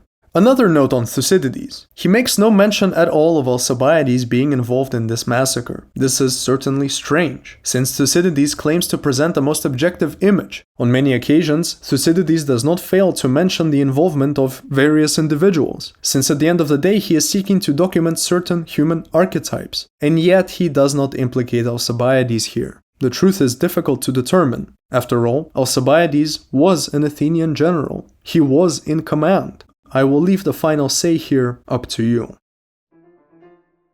The year 415 started like any other recent year. There was no reason to think that something would go wrong. The war raged on, and in the early winter months a group of people arrived to the Athenian assembly. These were Sicilians. Specifically, these were Sicilians from 2 different cities. Both of these cities were facing issues with Syracuse, also in Sicily. Both of these cities wanted help from the Athenians, and both of these cities ultimately had Alcibiades on their side. He was itching to make further war, especially after the Sicilians had so blatantly expelled the Athenians only some years prior. As you will remember, the Athenians held a grudge ever since. There were good reasons behind agreeing to help them. Syracuse was making aggressive plays in Sicily, annexing towns and land, and at the end of the day, Syracuse was a Corinthian colony. Striking a blow to Syracuse meant striking a blow to Corinth. The Athenians quickly agreed to help, and they felt this mission to be so important that they chose not 1 but 3 generals for the expedition. Since Alcibiades championed this war effort, he, of course, was the first general. The certain general was a certain Lamachus. He had seen prior successes with overseas campaigns. He was a good pick. The third general, funnily enough, was Nicias, by this point the sworn enemy of Alcibiades. The reason why these two diametrically opposed men would be chosen to lead a campaign together is difficult to determine. Perhaps Nicias was chosen as a counterweight to the seemingly endless ambition of Alcibiades, a voice of reason, so to speak. It could also very well be that the Athenians were growing tired of their political bickering. Every time the people came to the assembly, there was an argument between the two of them. And so perhaps they decided to deal with this annoyance by sending both of them out and giving the assembly a period of calm. Ultimately, we do not know. What we do know is that Nicias deeply resented this appointment. He gave a lot of enthusiastic speeches begging the Athenians to cancel the expedition. Going to Sicily was far too much, at a far too important time in the war. Athenian forces should be concentrated on the conflict in the mainland. During these assemblies, Nicias referred to Alcibiades as far too young for such a high military position, that he was a selfish man who sought to make this war for his own personal gains of profit and reputation. As Nicias put it, such expeditions are far too important for young men to execute quickly and without proper care. Alcibiades responded to these attacks by appealing to the Athenians. He said that despite the relentless attacks, he himself does not consider Nicias to be an enemy. He understands that Nicias is simply a very concerned citizen. His concern is not misplaced, but Alcibiades promises that he has the interest of the city in mind at all times, and that instead of bickering, the young and the old should unite and move their city forward. Sicily was a perfect opportunity to do this, to show a united military command, and thus a united city. All of this passionate arguing ignited the Athenians further. From the passion of the speakers alone, they concluded that this expedition was simply too big to fail. Nicias tried to give an ultimatum, which was actually a bluff. Either increase the amount of soldiers going on this expedition, or strip me of my position. He was hoping that the Athenians would refuse dedicating twice as many people to the Sicilian effort, and thus it would be cancelled. But no. The Athenians gladly voted to double the expedition's size, and the plan proceeded as intended. Nicias had no choice but to go along. Alcibiades was overjoyed. Despite the fact that many of the aristocrats and priests of Athens considered this expedition a bad idea, the Athenians nevertheless prepared in a frenzy. As Aristophanes puts it, there was a mob of soldiery, quarrels over captains, crowds everywhere. In fact, the priests of Athens had on several occasions pointed out a string of bad omens barraging the city, but all of this fell on deaf ears. Athens was in a stir. But then, in early June, overnight, disaster struck. The first people to wake up every morning were the women of Athens. There was a lot of business to attend to, and the home requires constant daily maintenance. In the early hours, while the men sleep, the women get up and tend to the chickens. They begin collecting eggs and milk. They attend each other in the city squares, and so on. As the women got to their daily business before dawn, they discovered a most horrifying scene, a sacrilege. Across the entire city, dozens of statues had been disfigured. These statues were known as the Herms, square pillars that had a bust of Hermes on top. They also had an erect phallus on the front side, underneath the face of Hermes. These Herms were most commonly placed outside of important buildings. It is believed that Hermes protects these buildings, and thus protects the entire city. Now all of these Herms had been broken, the phallus snapped off and the face disfigured. Hermes was a god of many things. Businessman, for one. He was also the messenger god, i.e. the one who delivers news of mankind from the earth to the gods. Messages from the gods would then be delivered back, via Hermes. It is also believed that Hermes had a part to play in transporting the dead to the underworld, before the ferryman Charon transported them across the river.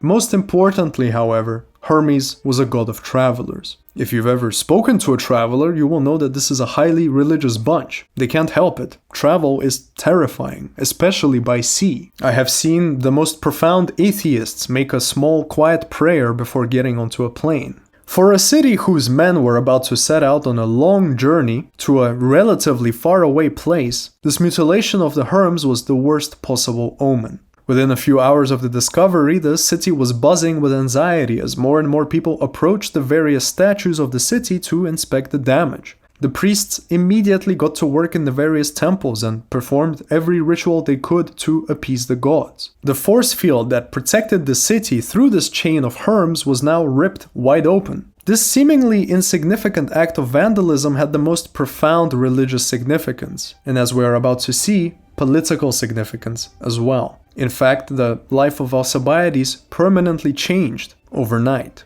The only question on the mind of every single Athenian was, who did this? Who dared to deface the herms and thus serve such a terrible omen to the city? A group of Athenians blamed it on the Corinthians. There was a rebel group of insiders that penetrated the city in the dark and broke the herms. They wanted to scare the Athenians away from sailing to Sicily. Another group of Athenians, however, began to circulate the rumor that some young men were spotted by several witnesses in the depths of the night.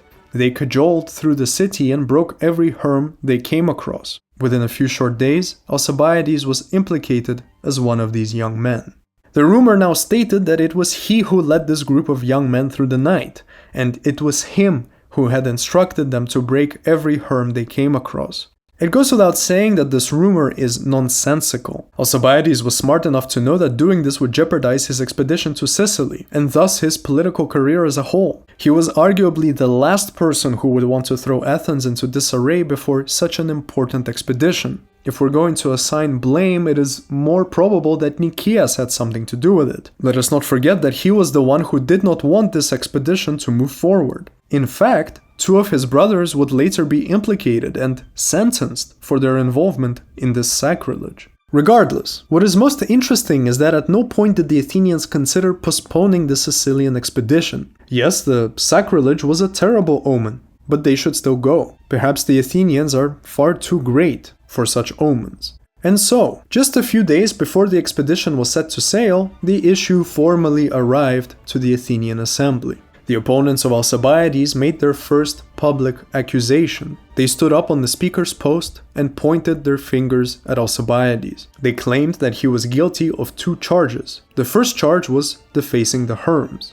Most Athenians now believed that it was he who led the young men. After all, he was the leading youth of the city. It was inconceivable that any group of young men would ever find themselves without Alcibiades among them. The second charge was even more serious, and it seemingly came out of nowhere. They accused Alcibiades of profaning the Eleusinian mysteries. The mysteries of Eleusis are one of the most puzzling religious rituals of the ancient Greek world. We know much about the formal process of this ritual, but the core is still missing. It is one of those things that you either understand on an instinctual level, or you simply do not, depending on how open you are to the mystical as a whole. At its most basic, this was an annual initiation. The participants of this ritual would make a pilgrimage to Eleusis, some 20 kilometers to the northwest of Athens. Here they would consume a psychoactive substance, and as their mind opened up to the wider mysteries of the universe, they would be initiated into a cult of immortality. This ritual was based on myth, the abduction of Persephone by Hades. There are 3 stages to the ritual that directly mirror the myth: the descent, the search, and the ascent. The ritual focused most importantly on the ascent. The first 2 stages were encapsulated in the pilgrimage itself, and then the consumption of the psychoactive substance. During the ascent stage, while you are inebriated, the priests instructed you on the meaning of immortality. You were taught about how the myth of Persephone represents eternal life, its constant cycles, how these cycles culminated in an afterlife. In fact, the origin of the English word mystery is from the ancient Greek, mysterion, the revealed secret. This word itself comes from the verb myeo, which means to be initiated or to receive the teaching. This is ultimately where we get the word mystic from as well. All of this is to say that the Eleusinian mysteries are in fact the initiations at Eleusis, or the teaching at Eleusis, with a deeply religious and esoteric connotation, of course.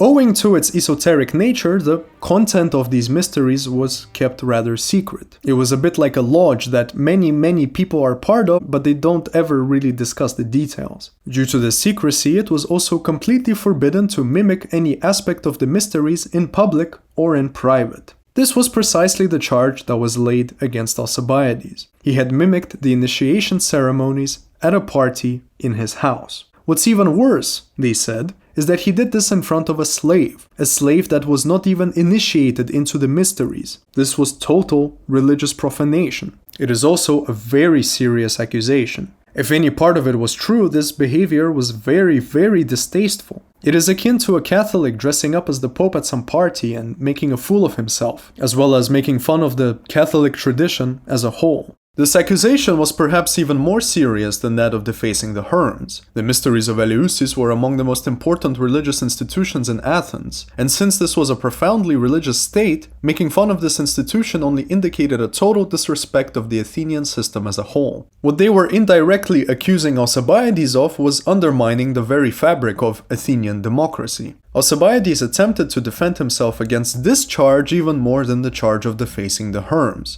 Unfortunately, the evidence really wasn't on his side. The accusers had a witness, the uninitiated slave in question. They brought him before the assembly and had him recount in vivid detail exactly what Alcibiades had done at this party. As we just said in our example with the Catholic Pope, Alcibiades had allegedly dressed up as a high priest of the mysteries, and he repeated the entire initiation process with his other friends at this party, while laughing and drinking excessively. Furthermore, the slave witness claimed that there were another 2 slaves present that could also be called up as witnesses. The case really seemed damning. What we now know to have occurred is really nothing more than a great confusion. This party that the profanation occurred at was a very specific kind of party, a gentleman's club. There were several of these in Athens. Essentially, these were just gatherings for intellectuals and eminent men. They would drink, discuss politics and schemes and private dealings, plans for the city, and so on. Since a lot of this material was sensitive, every member of such a club had to swear an oath every time they met.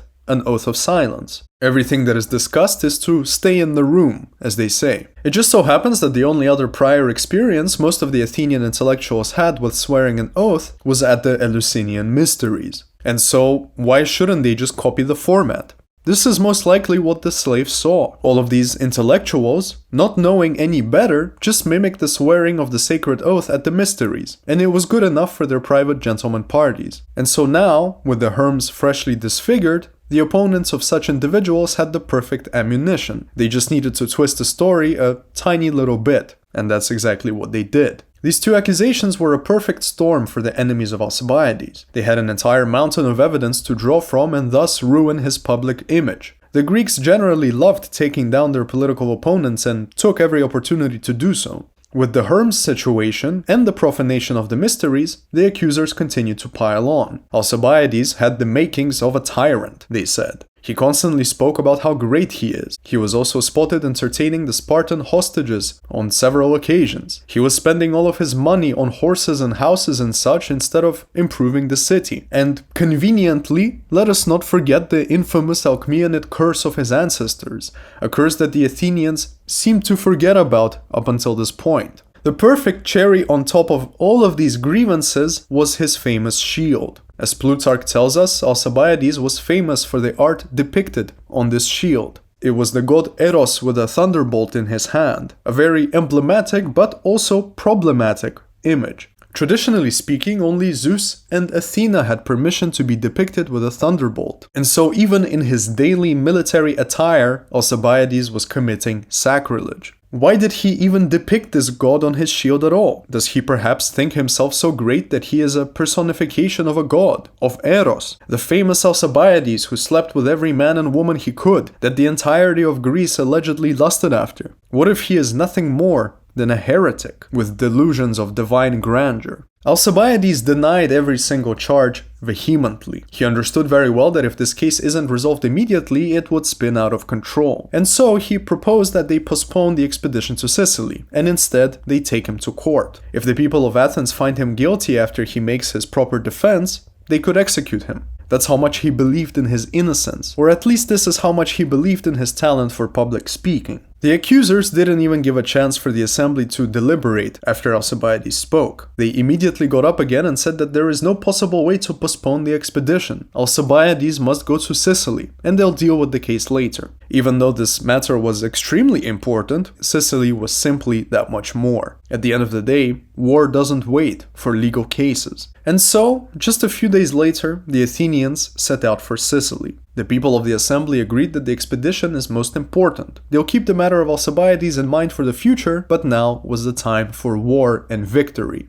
The scene was beautiful, 100 ships glistening in the sun, Alcibiades on his own ship, beautifully decorated with a purple flag and fresh golden paint on the hull. All of the departing Athenians made a prayer together for safe passage, which was rather out of the ordinary. Usually every ship made its own prayers, but due to the incident with the Herms, the Athenians felt that a group prayer would be more effective. We can certainly imagine what sort of feelings Alcibiades had when he sailed for Sicily. On the one hand, liberation. Finally, he was free from the constraints of the assembly and of city life as a whole. He was starting a brand new adventure. This was an opportunity for him to prove himself yet again as fine and capable, perhaps even the best. On the other hand, there was a tangible need for concern. He was leaving the city, which meant that his political enemies had the perfect opportunity to scheme in his absence. Alcibiades understood that while he was gone, his opponents will continue fostering the case against him. There were many individuals who were evidently plotting his downfall. As they say in Japan, the nail that sticks out gets hammered in.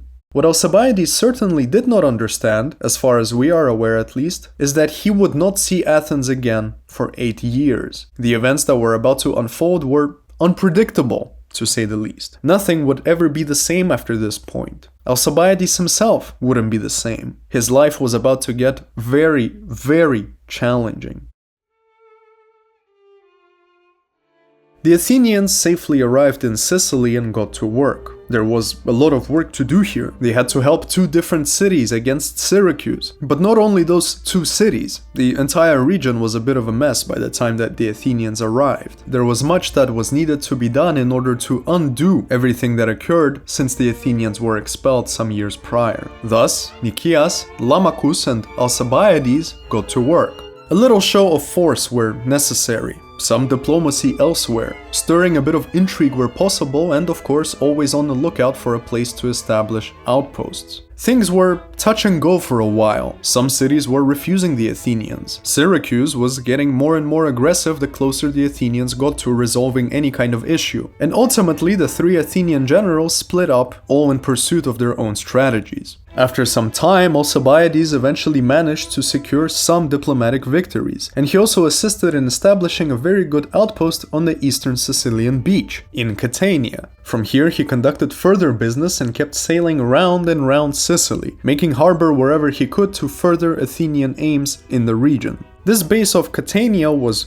great, and so it was that on one day, after several months of concentrated Sicilian efforts, Alcibiades headed back to this base to rest and catch up with Nicias, who was also there. As Alcibiades approached the harbor, however, he spotted a ship that he had never seen before, at least not in Sicily. This was the Salaminia, one of the only 2 Athenian ships that were sent out on official business and not war. Naturally, Alcibiades went on to find out what precisely this official business was. What were the urgent news that Athens dispatched this ship to deliver? In his absence from Athens, the domestic reputation of Alcibiades continued to decline. The anxiety that we assumed him to have during his departure some months earlier was correct. His enemies would continue to foster the case against him. The case of the profanation of the mysteries and the mutilation of the Herms grew to city-wide proportions. Before long, the Athenians were convinced that this was just one part of a long scheme to overthrow the Athenian democracy in favor of an aristocratic oligarchy. The enemies of Alcibiades very quickly seized the momentum and proclaimed that anybody who had evidence to support this alleged scheme would be granted immunity from prosecution. And so the witnesses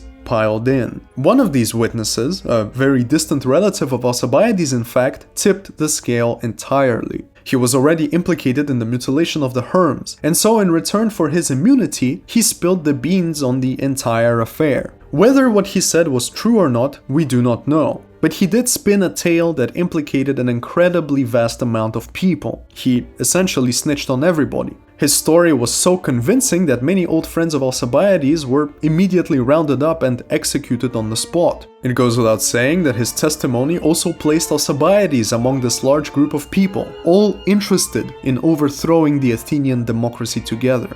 In tandem to this testimony, more and more witnesses were brought specifically for the case of profaning the mysteries, and everybody consistently pointed their finger at Alcibiades. His reputation plummeted. It didn't help that during this time, a Spartan army was spotted close to Athens. Immediately it was said that Alcibiades had summoned this army to attack Athens if the case against him continues to grow. Coincidentally, a delegation from Argos arrived and made the claim that Alcibiades was very open about wanting to overthrow democracy. When he was nurturing the alliance with Argos some years ago, many people heard him talk about such things.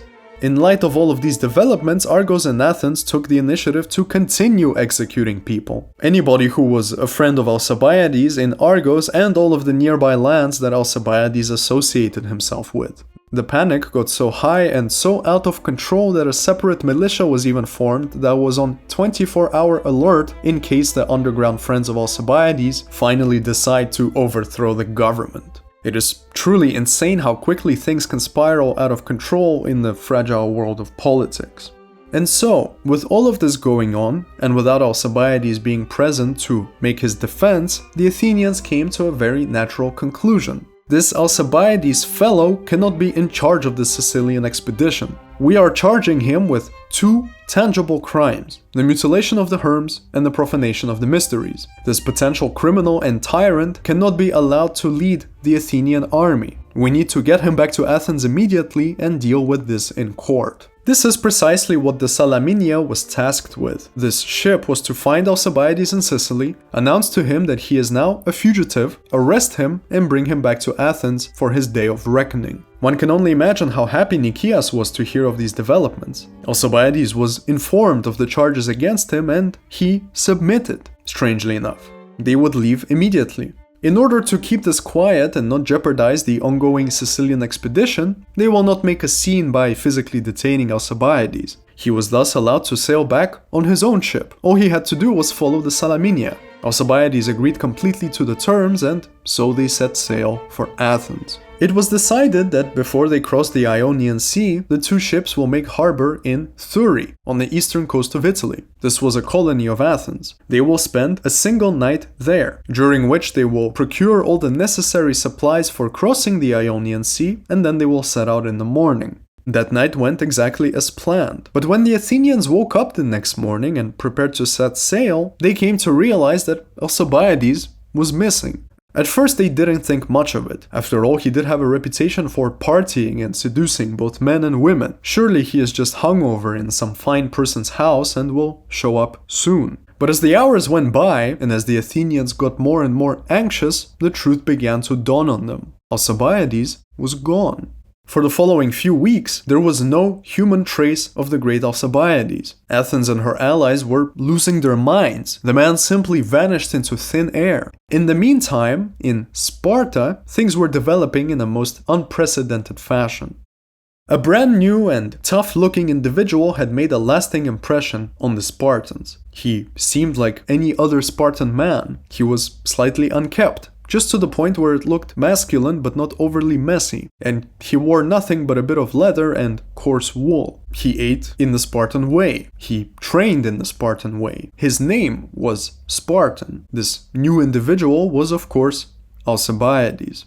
Every recognizable trait of his appearance was gone. There was absolutely no air of Athenian elegance to him. Alcibiades truly changed his colors like a chameleon, and now found himself at home with the bitterest enemy of Athens. How could this possibly be? How did he manage to enter Sparta and convince her that he is one of them? Surely they knew who he was. They knew that this is the very same Athenian Alcibiades that had waged war against them for numerous years. He was the source of so many bitter defeats and moments of political tensions for Sparta. Anybody in their right mind would have killed such an enemy as soon as he approached their gates. And yet Sparta seemed to embrace Alcibiades. Even his contemporaries never agreed on how exactly this occurred. We know for certain that he slipped out with his closest companions at Thurii during the Athenian layover, but his several-week journey to Sparta remains a mystery. Such a journey certainly required skill. The Athenians were actively looking for him after all. He was a fugitive on the run. The only pit stop that we know of was in Elis. It is said that he was recognized here by a man on the street. This man claimed that Alcibiades told him exactly what was happening, and when this man asked him, "Don't you trust the Athenians to treat your case justly and prove your innocence?" Alcibiades responded that he wouldn't even trust his own mother when it came to the matter of his life or death.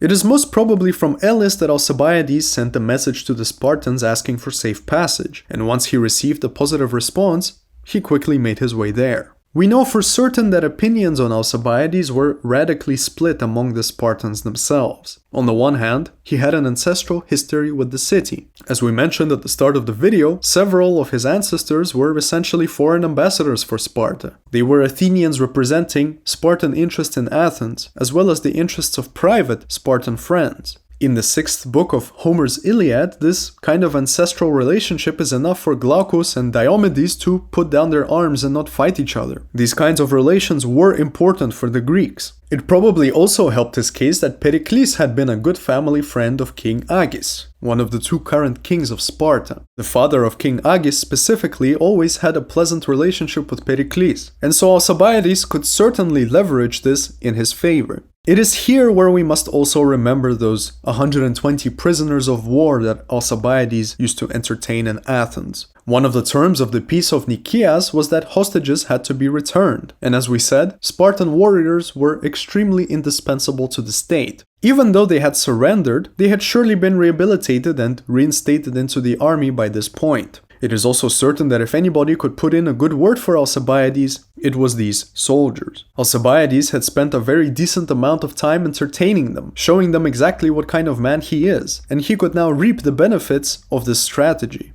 On the other hand, very naturally, a significant portion of the Spartan population opposed Alcibiades. He was an enemy, the enemy in fact, and so he must be executed here and now. And yet Alcibiades quickly found the right approach to appease these opponents. He swore to them that he will give them any and all information necessary about the Athenian war effort, and if any of his information doesn't pan out, they can kill him. This is how certain he was of his usefulness to Sparta. And so even if the Spartans were reluctant to trust a man who so easily changed his loyalties, they nevertheless understood the truth about him. Alcibiades was necessary if Athens was ever to fall. He simply knew too much about precisely the kind of things that the Spartans wanted to know.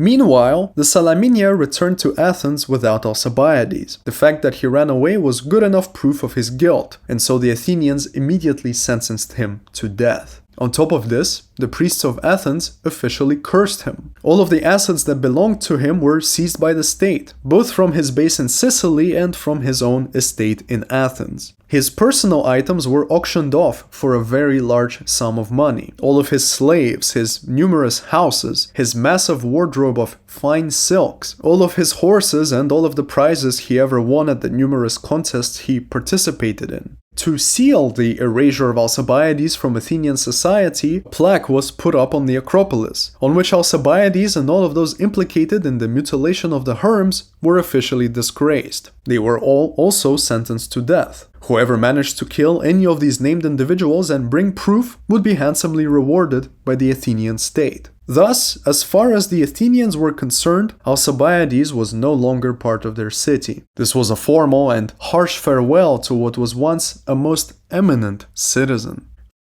For the born and raised Athenian, Sparta was a weird place. It was almost as if it was upside down. In Athens, men and women lived radically different lives, to the point where they didn't even have much to speak about in the brief moments that they spent together. In Sparta, on the other hand, men and women lived radically similar lives. Both were trained, and both were concerned with breeding the very best generation of soldiers perpetually. Even though the Athenian didn't spend much time with his wife, she was still his wife. Whereas in Sparta, it was rather normal to let another man sleep with your wife if you think it will result in a stronger, healthier child.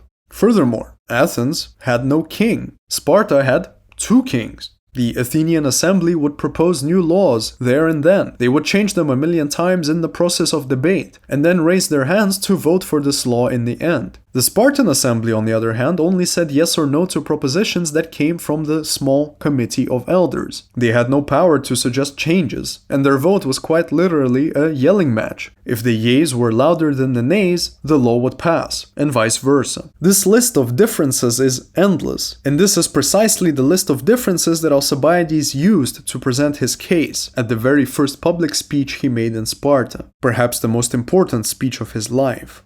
When Alcibiades used to speak in Athens, he always made a show of highlighting his excellence. But in Sparta, he instead played himself down and presented himself as nothing more than a faithful servant of the Greek world. While in Athens, he publicly stressed that Nicias was fumbling the peace negotiations back in 421, now he said that he was very sad at the fact that he was excluded, for if he had a say, the peace would have been much more peaceful. We of course remember that Alcibiades was completely against any notion of peace when he was in Athens. His most significant statement, however, which many Spartans really liked, was on the Athenian democracy. It was very brief but very powerful. We men of good reason have always recognized democracy for what it really is, and I more than anybody have good reason to dislike it. But anyway, what can we even say about something that is so clearly an acknowledged folly? As the Spartans smiled and cheered in agreement, Alcibiades made another effective statement. He claimed that he will reveal to the Spartans the most classified state secret of Athens. He claimed that the Sicilian Expedition was just the start of what was an enormous imperial strategy. Athens was planning to rule the entire Greek world, and if Sicily goes well, they'll move on to their next targets until every single non-Athenian is reduced to slavery. At this notion of slavery, the entire Spartan assembly exploded into a furious roar. What excited them even more is that Alcibiades had a strategy to curb Athenian ambitions. They all continued to listen very attentively. Alcibiades proposed a twofold approach. Sparta needs to send an army to Sicily and defeat the Athenians there. While they do this, they also need to establish an outpost near Athens, so that Sparta could launch more raids and attack Athens when an opportunity presents itself. The location of this outpost was to be Dekelea, only 24 kilometers to the north of Athens. Alcibiades would help them plan this properly, for if it was done properly, this outpost could deal a very significant blow to Athenian commerce. Not only did this outpost directly fall onto an important agricultural trade route, but it was also close to the mines at Laurium, from which Athens extracted an extremely significant amount of silver. These are the very same mines that Nicias had 1,000 slaves working in. If they built this outpost and spread the news that every single runaway slave from the mines is welcome to hide here, the mines would quickly shut down. The Athenian economy would consequently spiral out of control, and while she suffered from economic collapse, the Spartans could storm in and bring down the Athenian Empire. With this brilliant strategy presented, Alcibiades moved on to conclude his speech. He said that the Spartans were not his enemies, not anymore, for Athens had fallen into the hands of evildoers, and hence she was no longer Athens at all. He closed his speech with the following words: "I do not think I am attacking a homeland that belongs to me. Rather, I'm doing all I can to reclaim a homeland I no longer have. The man who truly loves his city does not allow himself to lose it unfairly and not fight to get it back. No, he yearns for it so much that he'll do everything he can to get it back. If I harmed you badly as an enemy for all these years, I can also do you great good now as a friend." It goes without saying that Alcibiades succeeded in his aims. The Spartans were charmed. Of course, the air of suspicion around him would never fully dissipate, but it is remarkable just how quickly and openly they accepted him as one of their own. He was not and never will be a legal Spartan citizen. But this did not prevent him from fully enjoying his newfound life with the gravest enemy of Athens. In typical aristocratic fashion, he quickly procured for himself a marvelous residence. And before anybody could even blink, he was hunting alongside the two Spartan kings. He was strolling about the city and inquiring about ongoing military efforts. And naturally, he was sleeping with a Spartan lady here and there, where it was deemed beneficial. He was almost royalty in Sparta, certainly a most respected guest. At the same time, in Athens, he was a most vicious traitor and fugitive. The Spartans agreed to adopt his strategies. One focus was Syracuse, the other an outpost near Athens. These strategies were both successful, although it took quite a while for them to be implemented. Even though war was brewing, the Spartans were still rather reluctant to formally break the peace of Nicias. It was supposedly still in place despite numerous raids and skirmishes all over Greece. But just as Alcibiades predicted when the peace was first signed in 421, it wouldn't hold forever. By 413, a bit under a year and a half that Alcibiades had been in Sparta, the Spartans couldn't handle Athenian aggression anymore, and the peace was officially broken. The Spartans quickly got to work and defeated the Athenians in Sicily. At the same time, under the steady guidance and advice of Alcibiades, they fortified a new outpost at Decelea, right above Athens. These two strategies ultimately proved to be the most brilliant moves of the entire 27-year-long Peloponnesian War. The Athenians now lived in a constant state of panic. Nobody knew when the next Spartan raid would occur. When these raids did occur, nobody knew how long they'd be, since the Spartans no longer needed to retreat that much. Their supplies were now at Decelea. The raids that had occurred during the time of Pericles, some 18 years ago, always ended after approximately 40 days. The Spartans would run out of resources and naturally go back to Sparta, after which the Athenians would leave from behind Athenian walls and fix up the countryside. Now, however, the Spartans could just go 24 kilometers north to Decelea, and then launch another raid a week later if they wanted to.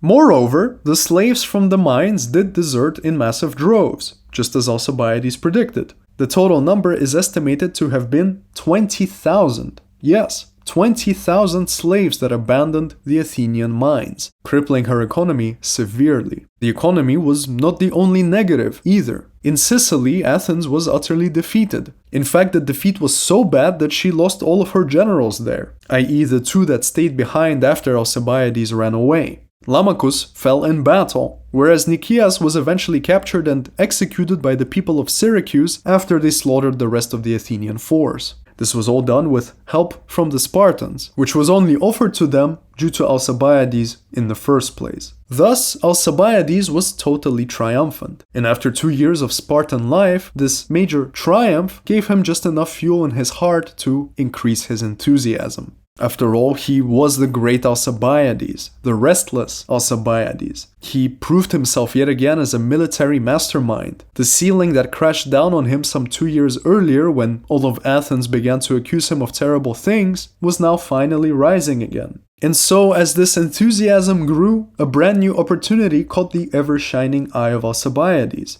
The Persians were showing an interest in entering the war on Sparta's side. What Alcibiades saw in this was nothing less than an opportunity to ingratiate himself with an even larger entity of the imperial world. To a man as ambitious as Alcibiades, forging a friendship with the Persians was only the next natural step in his political ascendancy. An ascendancy that seemed to collapse for a short while in Sicily, but now promised to soar once again.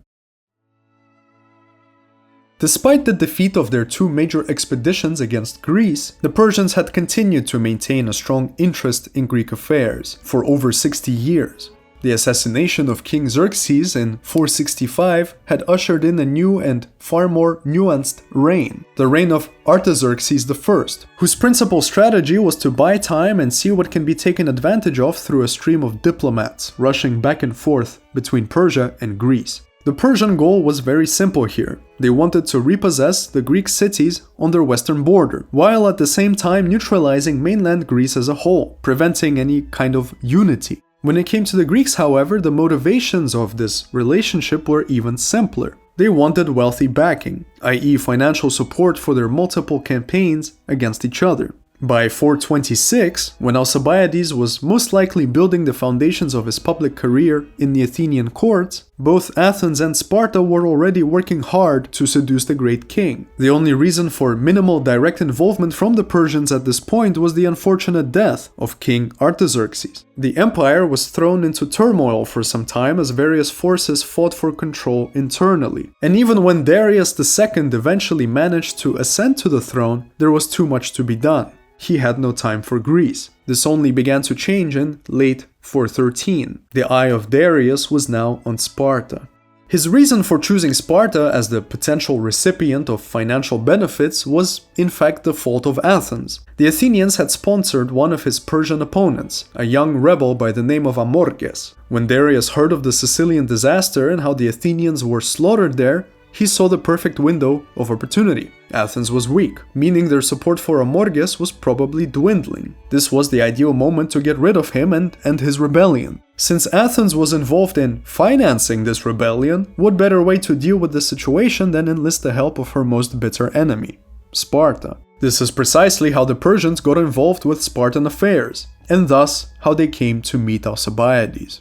Darius, of course, delegated the task of enlisting Spartan help. The task fell on two satraps, i.e. two governors from the Persian Empire. They were each a governor of a separate western province of the empire. These were Pharnabazus II from the satrapy of Hellespontine Phrygia and Tissaphernes from the satrapy of Lydia and Ionia. Both of these men were members of ancient Persian families, i.e. they were noble and distinguished. Tissaphernes specifically had already proven himself by squashing another rebellion, the rebellion of Amorges' father in fact, so he was only natural for this job as well. Pharnabazus, on the other hand, inherited his position from within a Persian dynasty. This dynasty had held the same office for close to a century now. Their good imperial conduct spoke for itself. Even though they were both highly distinguished men and their provinces neighbored each other, this did not mean that they were friends. In fact, they were vicious rivals. As soon as Darius announced his intentions to enlist the Spartans in his fight against the rebel Amorges, both Tissaphernes and Pharnabazus worked their hardest to succeed in this task. Whichever one of them succeeds would thus win in their rivalry.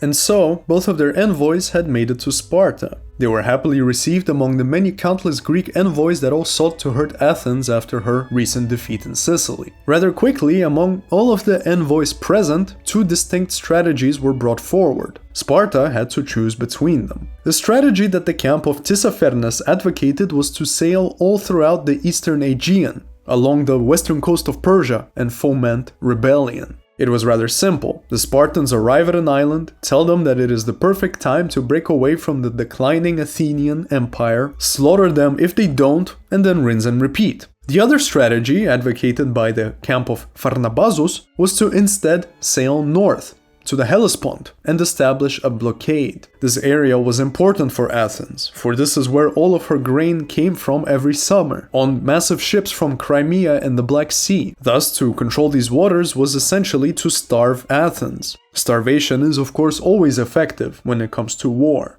Spartan opinion was severely divided about these two strategies, and it is very likely that Alcibiades was the one who ultimately broke the tie. He sided with Tissaphernes, i.e. with nurturing rebellion all throughout the eastern Athenian subjects. This was the strategy that he wanted to use against Syracuse as well, in 415. As we said earlier, he was sailing round and round Sicily trying to form alliances before the big attack on Syracuse. He just never got to see this plan through to the end. Certainly, he informed the Spartans about this. They got rid of me in Sicily and look how badly everything turned out. Imagine if they had kept me and followed my plan. These words were only stronger due to the massive success of his twofold Spartan strategy. We could even go as far as saying that the Persians only showed up due to his brilliant masterminding of the Spartan response in Sicily. He organized the weakening of the Athenians and suddenly the Persians showed up. Thus, much to the disappointment of Pharnabazus, the Spartans went for the strategy of Tissaphernes.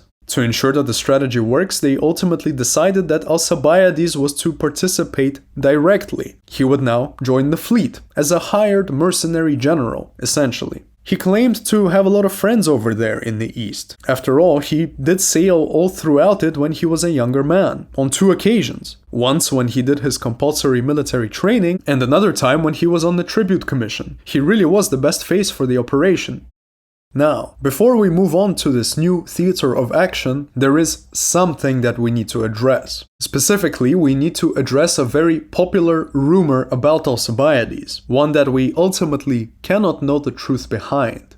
It was believed, and is still believed, that Alcibiades had a very personal reason for wanting to man this expedition and leave Sparta. And when we say personal reason, we don't mean his personal sense of enthusiasm or military ambition or anything like that. It is said that Alcibiades committed a rather serious misstep in his private life during his time at Sparta. You see, at some point after his arrival in 415, the queen of Sparta had a baby boy. His name was Leotychides. This is all fine and proper until we consider the fact that her husband King Agis did not make this baby. He refused to sleep with his wife after interpreting a certain earthquake as a bad omen, and so when King Agis led the expedition to establish the outpost at Decelea, he was extremely surprised to find out that his wife had given birth to the royal heir, who could not have possibly been his biological son, since he was refusing to sleep with her after the earthquake.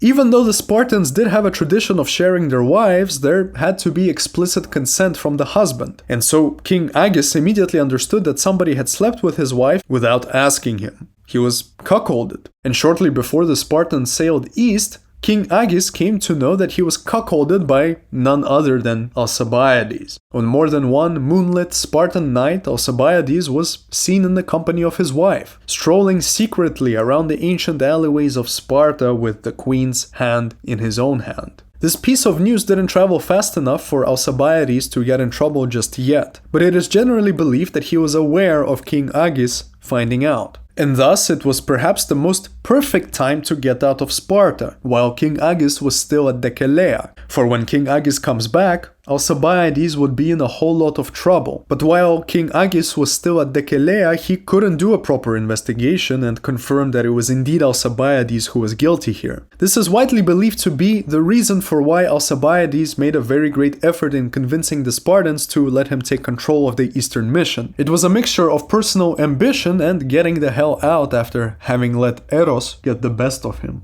Regardless of what the real reasons might be, Alcibiades now passionately set sail for the next leg of his adventure-filled life, in early 412. As he sailed east with the Spartans, they seized every possible vessel they came across, to ensure that the news of their arrival did not spread. Once they landed in Ionia, they began a systematic mission of nurturing rebellion in the numerous Athenian subjects of the region. The Athenians tried to respond in appropriate fashion, but their economy did not allow for much. In fact, they even had to use the emergency fund that Pericles had established decades ago for the purpose of only the most severe emergencies. An Athenian fleet was funded and it also sailed east. But once it arrived, Alcibiades and the Spartans managed to rout them. The Athenians fled as quickly as they arrived. This new chapter of the Peloponnesian War was having a most successful start, with Alcibiades caught right in the middle of it, in his most preferred place. The island of Chios had successfully revolted from the Athenian Empire. Clazomenae successfully revolted as well. And under the direct guidance of Alcibiades, the famous city of Miletus also succeeded in their revolt.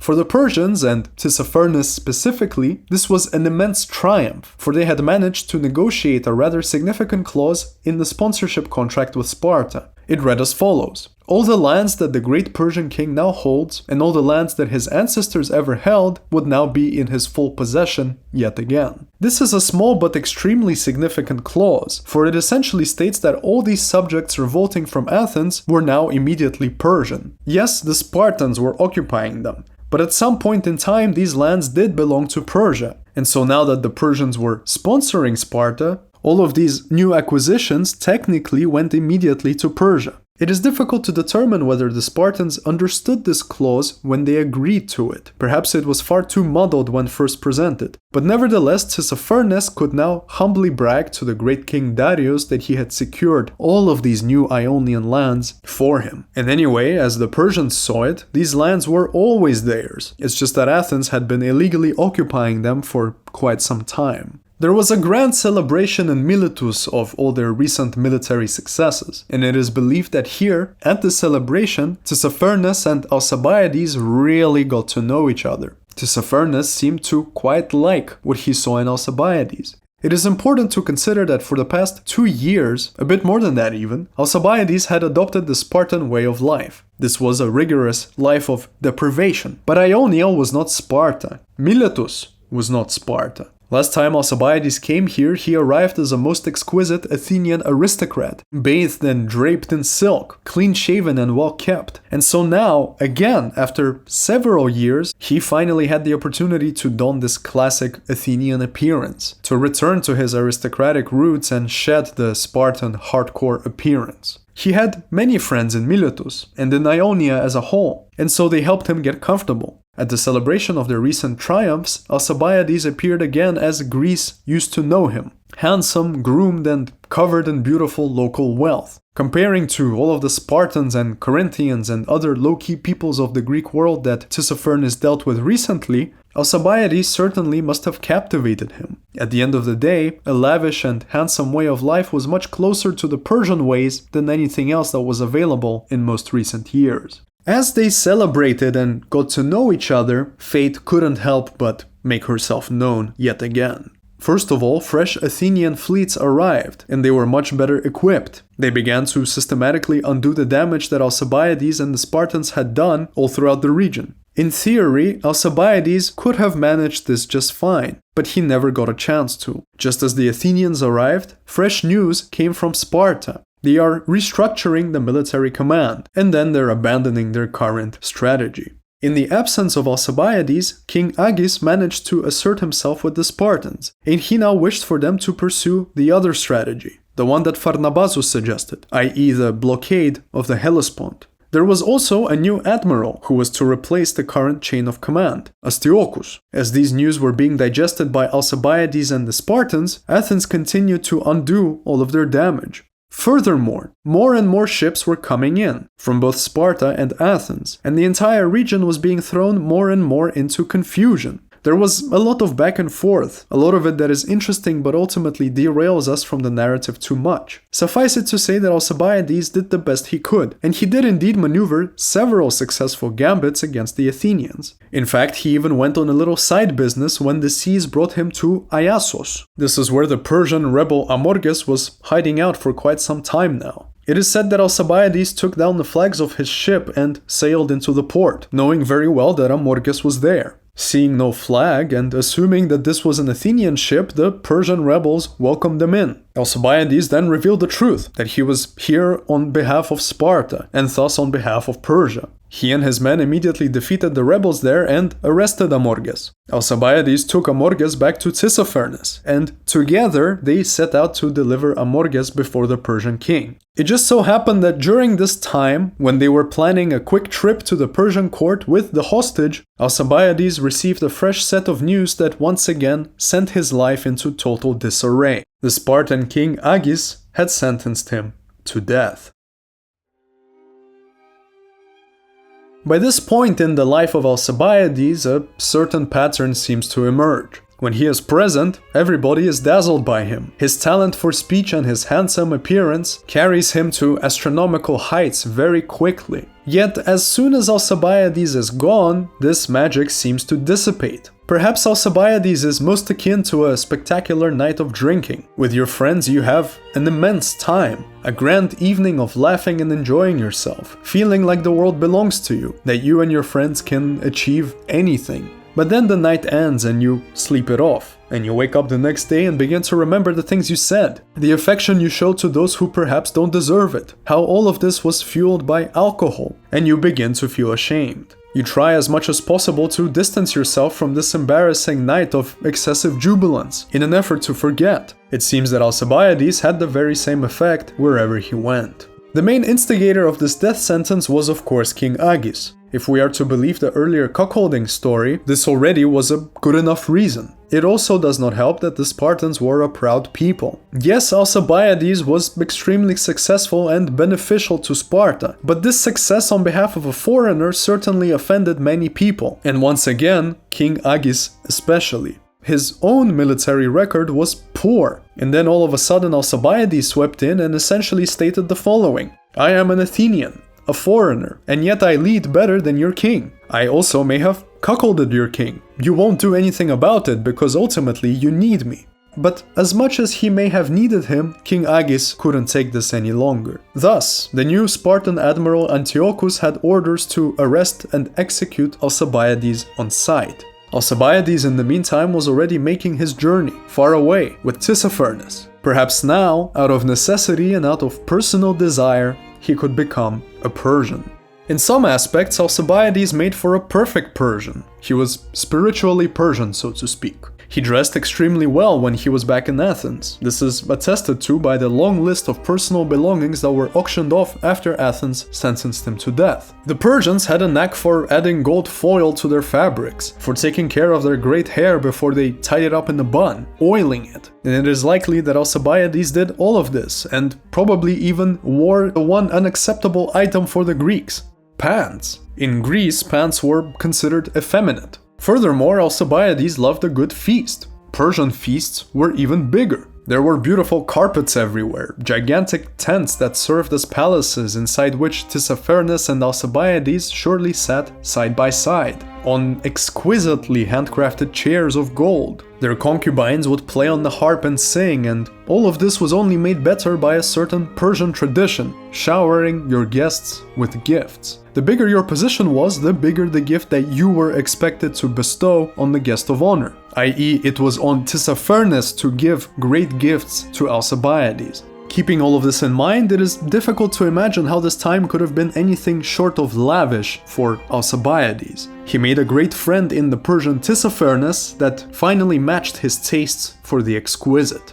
An even greater discovery for Alcibiades was the Persian love of horses. A wealthy satrap would have hundreds, if not thousands of different horses in his possession, which he would constantly race and ride, an activity that the ancestors of Alcibiades never turned down. In truth, Alcibiades adapted very quickly, as he always did. In Athens, he was dynamic and provocative, the ambitious and perfect Athenian youth. In Sparta, he became much more austere and self-depriving. Now with the Persians, he was lavish and suave. As Plutarch writes, he had the knack of taking on and embracing the habits and lifestyle of other men, transforming more completely than a chameleon. This is a creature which they say can change into any color except one: white. Yet Alcibiades was able to blend in with good and bad alike, and there was nothing he could not impersonate or become expert in. It was not so much that he could easily slip from one way of living to another, or that he completely changed his character, but that when he perceived that his behavior would offend those with whom he happened to be keeping company, he quickly assumed a persona which might be more pleasing to them. Although Alcibiades got along extremely well with Tissaphernes, to the point that Tissaphernes called one of his gardens after Alcibiades, it is important to note that Alcibiades had not yet properly committed himself to the Persians. The treatment he received was due to his already large reputation, and because Tissaphernes personally liked him. But it would be foolish to think that Tissaphernes nevertheless did not suspect him. He could prove to be a most useful asset. Yes, but he was still a turncoat, the man who abandoned 2 cities thus far when the going got rough.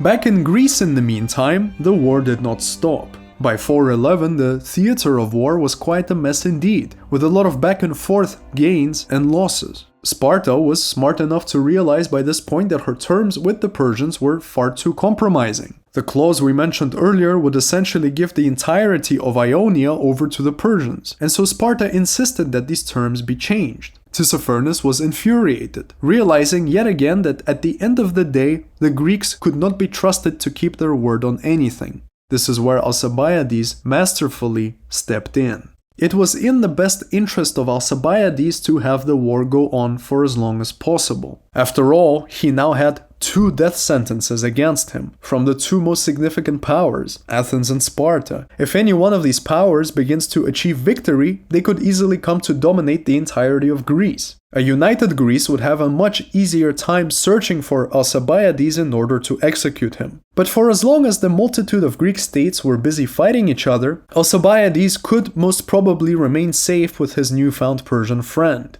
And thus, in the privacy of Persian gardens, of beautiful carpeted tents, Alcibiades told Tissaphernes his profound military opinion. Persia should back away from the untrustworthy Spartans, and instead see to it that the war go on indefinitely. If one side gets too strong, throw money to the other side. If the other side gets too strong, move some secret money back to the first side. For as long as Greece is at war with herself, Persia has nothing to fear. As the Greek economies and quality of life crumble, the Persians can slowly swallow the eastern Aegean, pressing further and further advantage as war takes toll on the Greek world. Alcibiades knew very well that a lot of this strategy already coincided with what Tissaphernes himself was thinking. For Tissaphernes, this was a question of Persian imperial interests, of ingratiating himself with the great king Darius. For Alcibiades, this was much more a question of survival. And so, as fate would have it, just around the time when both Tissaphernes and Alcibiades were theorizing on further Persian strategy, the great king himself decided to visit his western lands. This was a perfect opportunity for both Alcibiades and Tissaphernes. They could present their new imperial strategy to Darius, who surely would agree, thus making both of them highly distinguished and honored masterminds of the Persian Empire. Thus, in early 411, Alcibiades was granted an audience with the great king. He got to see a level of royal splendor that no Greek could ever achieve. Darius, after all, was akin to a god on land. Hundreds of servants ran all around him as he walked, placing carpets beneath his feet so that they would never step on the dirty soil. Inside his royal tent, he sat upon a golden throne, surrounded by burning incense. To receive an audience with this divine man was rare for even a Persian, and so Alcibiades understood very well the sort of respect he had to return due to having been granted a meeting. The great king was perhaps the only person that Alcibiades ever got to the ground for. He knelt and prostrated himself, touching the earth with his forehead, and then he kissed his right hand, extending it toward the king as a signal of total submission. Then he was allowed to speak. The great king watched him silently as he expounded on his theorized strategy, keeping his dark and terrifying eyes locked onto him. After Alcibiades, Tissaphernes also made his case for the strategy. A long silence fell within the imperial tent, and then the great king simply nodded. The Persians were now to play both sides. And so, in the following months, Alcibiades became the face of the Persian operation. All of the Greek rebels that wanted Persian assistance against Athens would have to pass through him. He would greet them in the most beautiful Persian gardens and tents, and he would negotiate with them the terms of Persian assistance. This went on for months, as Alcibiades again and again acted as liaison for the great king and his finances, greatly fanning the flames of total war and rebellion in Ionia. It was during this job that Alcibiades received a most interesting visitor.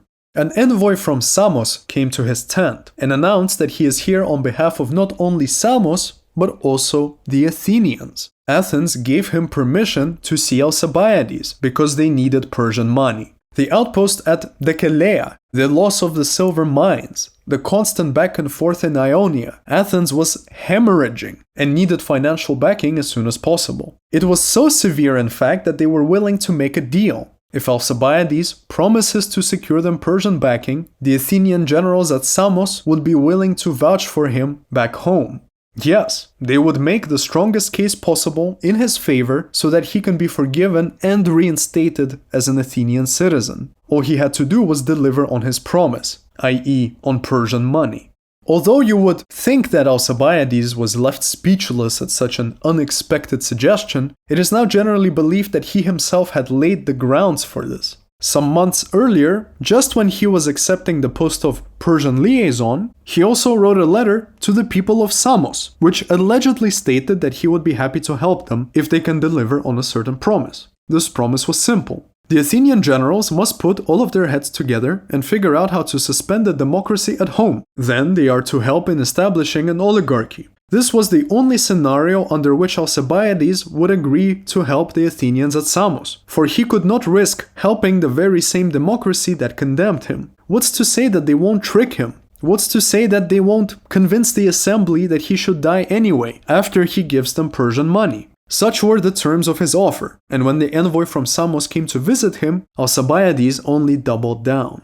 These terms were initially met with severe dismay among the Athenian generals at Samos. And yet, bit by bit, reality dawned on them. Money always beats politics. The fact was that Athens was bleeding dry, and it was already failing to make payments to her soldiers. At the same time, right beside them, just some kilometers to the east, the seemingly bottomless treasury of the Persian king was there for the taking. One by one, the Athenians at Samos came to an agreement that had been made before, in Sparta. We need Alcibiades. If we don't meet his demands, Persian money is unlikely to ever grace our pockets. After all, he was the only Greek gateway to the Persian court.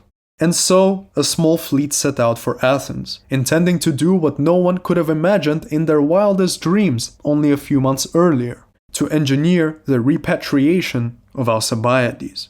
Perhaps he would finally see his home after all. It is rather funny how things work, since by the time that the Athenian fleet arrived in Athens, the city had changed quite a bit. Financial problems were abundant, and already an entire year earlier the Athenian constitution had been changed. A new council was formed that had priority over the assembly. It consisted of 10 people, drawn from the great and the good, i.e. from the aristocrats and oligarchs. By the time that the Athenian fleet stood in the assembly to make the case for suspending the democracy, this suspension process was already underway, without Alcibiades having anything to do with it, at least not directly. We could also go the other way and say that he did directly cause this, for it was he who masterminded the Athenian pitfalls of 413, when he was still with Sparta. These new constitutional changes were merely a reaction to those events, i.e. the outpost at Decelea and the Athenian defeat at Sicily.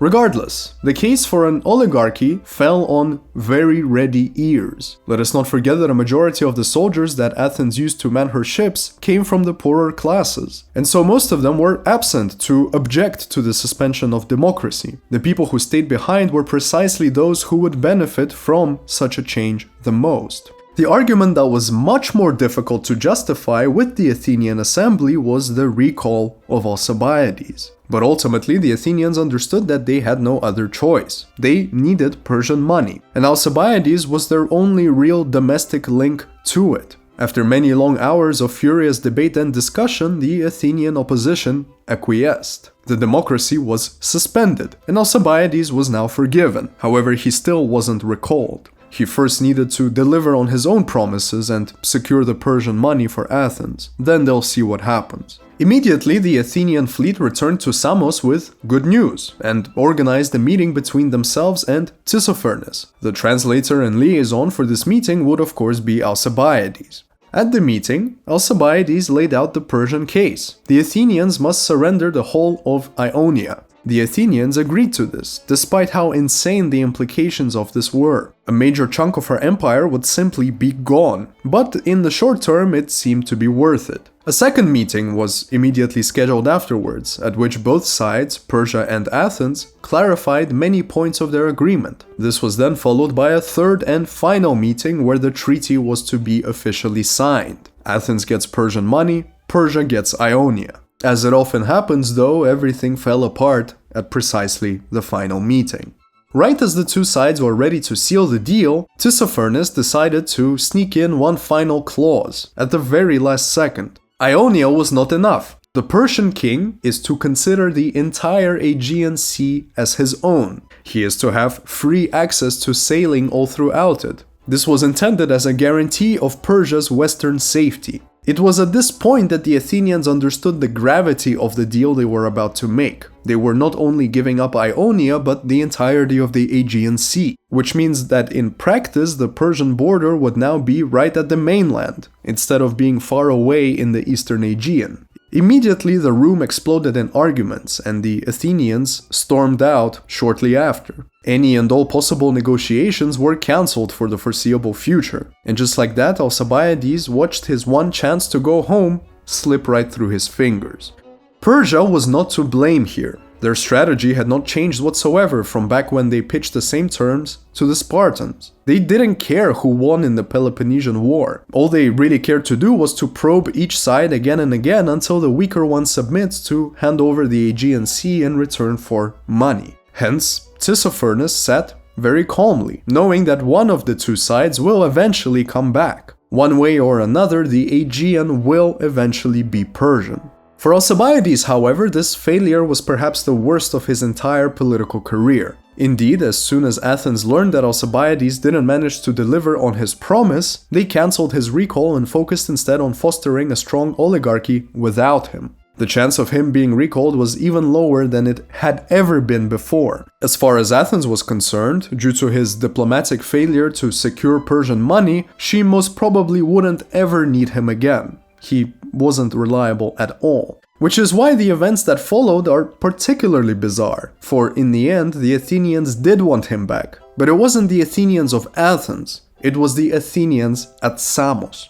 In a very peculiar twist of events, the Athenians at Samos were now dismayed at just how oligarchic the new Athenian government was. When they went and pitched for a suspension of democracy on behalf of Alcibiades, they expected a tiny constitutional suspension. But instead what they got was a brand new government of 400 aristocrats that began ruthlessly murdering their way to the top. Within a few short weeks of these events being put into motion, the only truly democratic Athenians that remained in the Greek world were now at Samos. They watched their home city change without them. Athens was no longer a democracy, and thus they were now on their own. Since they were on their own, perhaps they could find a way to deal with the situation better, since they were no longer bogged down by the instructions of the wider Athenian assembly. It's quite funny how all of this works. The Athenians at Samos were by far the most democratically aligned in terms of ideology, and yet they found the most freedom to act for their ideology when the democracy was suspended and they were on their own.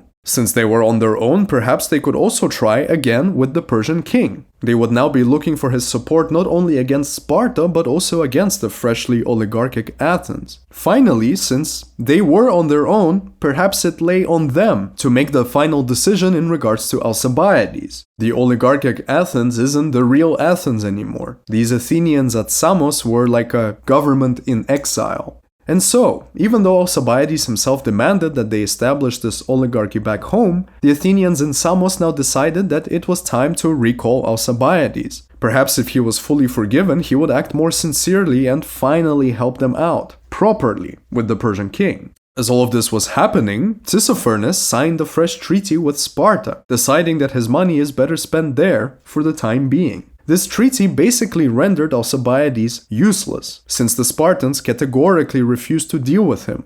Thus, having been granted fresh amnesty by the democratic Athenian Lodge in Samos, Alcibiades yet again switched sides, returning now to what he always was, a blue-blooded Athenian.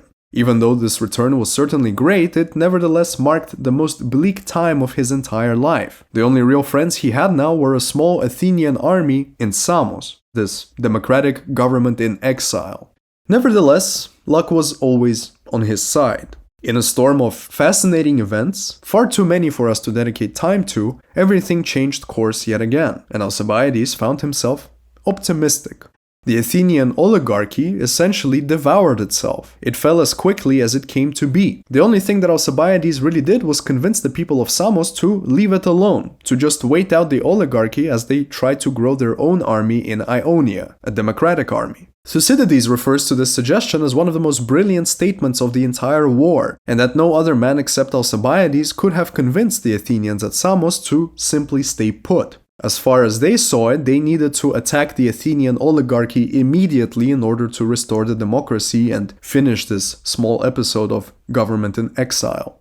Alcibiades was proven right rather quickly. The oligarchy of the 400 was far too disliked by most of the regular Athenians, and so it was overthrown in favor of the 5,000 after just a few months. Full democracy had not been restored just yet. But considering that the assembly could only ever fit a maximum of 6,000 people, this really was close enough. 5,000 is not perfect, but they'll get there pretty soon. Due to Alcibiades being right, the Athenians at Samos made him general, and thus, with the new government established back home, Alcibiades set out to pursue the next stages of the war, hoping to distinguish himself yet again and finally return home.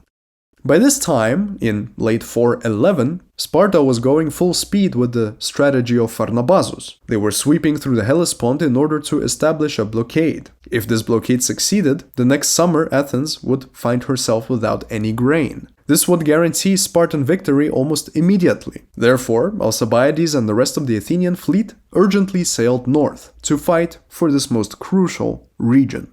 The Spartans and the Athenians had their first clash at Abydos, right in the depths of the Hellespont, in November of 411. This was a very close battle for quite some time, but eventually the Athenians were victorious. The only thing that saved them was the timely arrival of Alcibiades with his reinforcements from Samos. A significant chunk of the Spartan navy was destroyed, and so the Spartans retreated to rebuild their ships and recalculate their strategy. Athens used this time to pillage all throughout the region, in cities recently taken by Sparta, and thus rapidly rebuild her finances. There is no quicker way to get rich than through looting. One only needs to consider the Viking raids for proof of this. The following 3 years, from 410 to 407, are heavily dominated by warfare over the Hellespont. This is perhaps the most drawn-out and repetitive part of the entire Peloponnesian War, and despite the fact that it was severely important, it will bring our narrative to a crawl. After all, we are concerned with Alcibiades here, and so I will only say this. These 3 years gave ample opportunity for Alcibiades to redeem himself in the Athenian eyes. By the early spring of 410, after several Athenian successes at the Hellespont, Athenian democracy was fully restored. The oligarchy wasn't needed anymore. Alcibiades and his fellow generals in the northeast managed to secure enough local loot to send back home, and so Athens was doing just fine for now. Ultimately, Alcibiades assisted in recapturing several key locations from the Spartans throughout these years. He also established significant strongholds for Athens in neutral cities. He was instrumental in Cyzicus, Chrysopolis, Chalcedon, and Byzantium. This was more than enough for the Athenians to welcome him home. By late 409, the assembly was actively discussing recalling him fully, not just on behalf of the Athenians at Samos, but of the entire state. In 407, Alcibiades was finally recalled. Say what you will about him, but after 3 years of triumphant, persistent conflict, he earned it. There is one episode of interest here that occurred in early 410, a twisted moment of closure. Some few months after the Athenian victory at Abydos, the Athenians got news that Tissaphernes was sailing north to see them. Despite the fact that the Persians had a treaty with Sparta, the Athenians thought that maybe, just maybe, he is considering switching sides, probably due to the fact that Athens had destroyed a significant portion of the Spartan army. Extra money was always welcome, and so Alcibiades, having been a friend of Tissaphernes, sailed out to meet him. As Alcibiades made harbor by his camp and approached his old Persian friend with a smile, Tissaphernes had him arrested. Alcibiades was thrown into prison, and he himself wasn't sure why. It turned out that the Athenians completely misread the situation. Tissaphernes wasn't sailing north to meet them. He was sailing north to attack them. But since he happened to bump into Alcibiades, he instead arrested him and decided that this was good enough. Persian ships weren't really worth wasting on battle with the Athenians, and depriving them of a good general was a good enough blow. At this moment, the fate of Alcibiades was up in the air. Somehow, though, Alcibiades managed to escape, and a month later he found himself back with the Athenian fleet in the Hellespont. We do not know how he managed to do this. Perhaps he talked his way out of captivity, or maybe he just ran off during some opportune moment. Nobody knows. But what is of importance here, and why I referred to it as a twisted moment of closure, was that this was the official end of his Persian affair, at least for the foreseeable future. Alcibiades and all of his fellow Greeks now knew 100% that he no longer had any credibility when it came to Persian matters. He no longer had any pull with Tissaphernes. He couldn't negotiate a meeting with the great king, i.e., no money would be coming to the Athenians from the Persians. Nothing. Alcibiades was now nothing more than a pure Greek. By 407, most of the Athenians from Samos had not seen Athens for 5 years. 5 very long and very eventful years. For Alcibiades, it had been 8 years since he sailed from his home for the last time, when they sailed for Sicily with Nicias and Lamachus in 415. And although Alcibiades was looking forward to seeing his native city once again, the prospect of this was equally as daunting. Yes, the army had recalled him. Yes, he had blazed an immense trail of victories throughout the Greek northeast. And yes, his reputation had recovered, especially as a general. In fact, it was soaring now back to those old heights that he enjoyed during his youth in Athens. But how would any of this compare for the Athenians, when considering all of the damage he had done to them? This list of damages was indeed very damning. He had counseled the Spartans in Syracuse. He masterminded their Decelean outpost, which caused Athens the most intense financial troubles. He had advised the Persians as they played both sides of the conflict, and he also had a hand to play in nurturing endless rebellions all throughout Ionia. Even if the argument was made that this kind of intrigue would have occurred anyway in the natural progression of war, Alcibiades didn't do himself any favors by always remaining a prominent and vocal face. He openly took responsibility for the idea of an oligarchy, for the Spartan successes we just mentioned, for his great relations with the Persians. By 407, the entire Hellenic and Persian region knew that Alcibiades was responsible for all of it, and this knowledge came from his own mouth. Nevertheless, even though he had reasons to stay away from Athens and keep himself safe with his fleet, he also had equally valid reasons to return to Athens. If he didn't, it would look suspicious after some time. And if we have learned anything today, it is that Alcibiades needs to be present in the places where he wants to exert his influence. He is most charming face to face. Having secured the Hellespont for the time being, Alcibiades and a large chunk of the Athenian fleet decided it was time to sail back home. But Alcibiades himself decided to take an extensive detour. It is now believed that he was waiting for the spring elections. These elections would determine the 10 Athenian generals for the upcoming military year. These elections kept being postponed, and so Alcibiades used this time to sail all over Greece for two purposes: to collect money from friendly cities and inspect the state of the Spartan military at her cities and outposts. He would swiftly sail by each port and count the ships, then find safety in the nearest Athenian city, write all of his findings down, and repeat the process. After several months of doing this, the long-awaited general election of 407 finally happened, and he received the news. These news were extremely positive. Alcibiades was re-elected general. The 9 other generals, his colleagues, were a great collection of friends and military associates. This signal was enough for Alcibiades to finally set his course for Athens, and thus our long-estranged hero finally sailed home. His entrance into Athens was magnificent. Under the beautiful June sun of 407, his famous painted ship approached the city from a distance. The port was full of people. Most of them were waiting for the return of their loved ones, those many soldiers that hadn't seen their home in years. Many of these people were also anxiously awaiting the incomprehensible Alcibiades.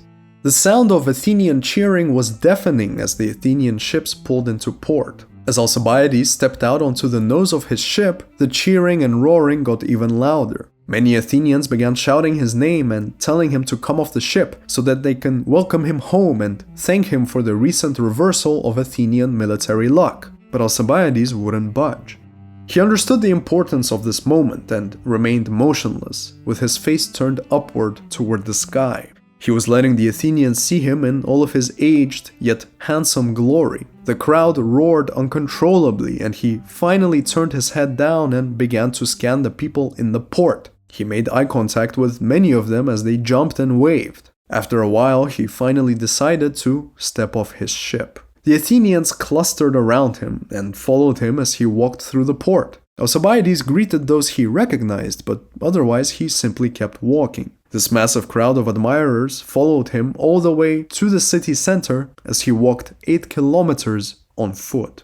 This return was perfectly timed. The following day was a well-known public holiday where all work was forbidden. People were to stay indoors, for going outside and doing any form of labor offended the leisurely gods. What this meant effectively is that for an entire day, the Athenian population sat at home and thought about this triumphant Athenian return. Their excitement for Alcibiades grew. They were all sitting at home and wondering what sort of stories he had after 8 years of adventure, what sort of treasures he brought back, what would happen to him in the assembly. The entirety of Athens anxiously anticipated this holiday to come to an end, for the infamous Alcibiades was finally home, and they craved to see him.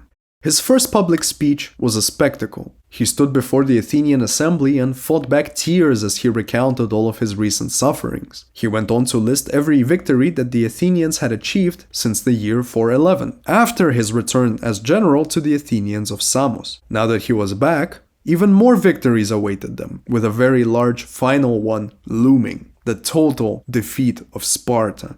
The people of the assembly roared in celebration yet again. It was almost as if they had totally forgotten about the events of the past 8 years, the profanation of the mysteries, the mutilation of the Herms, all of it. How Alcibiades was declared a fugitive, and so he ran away and joined Sparta.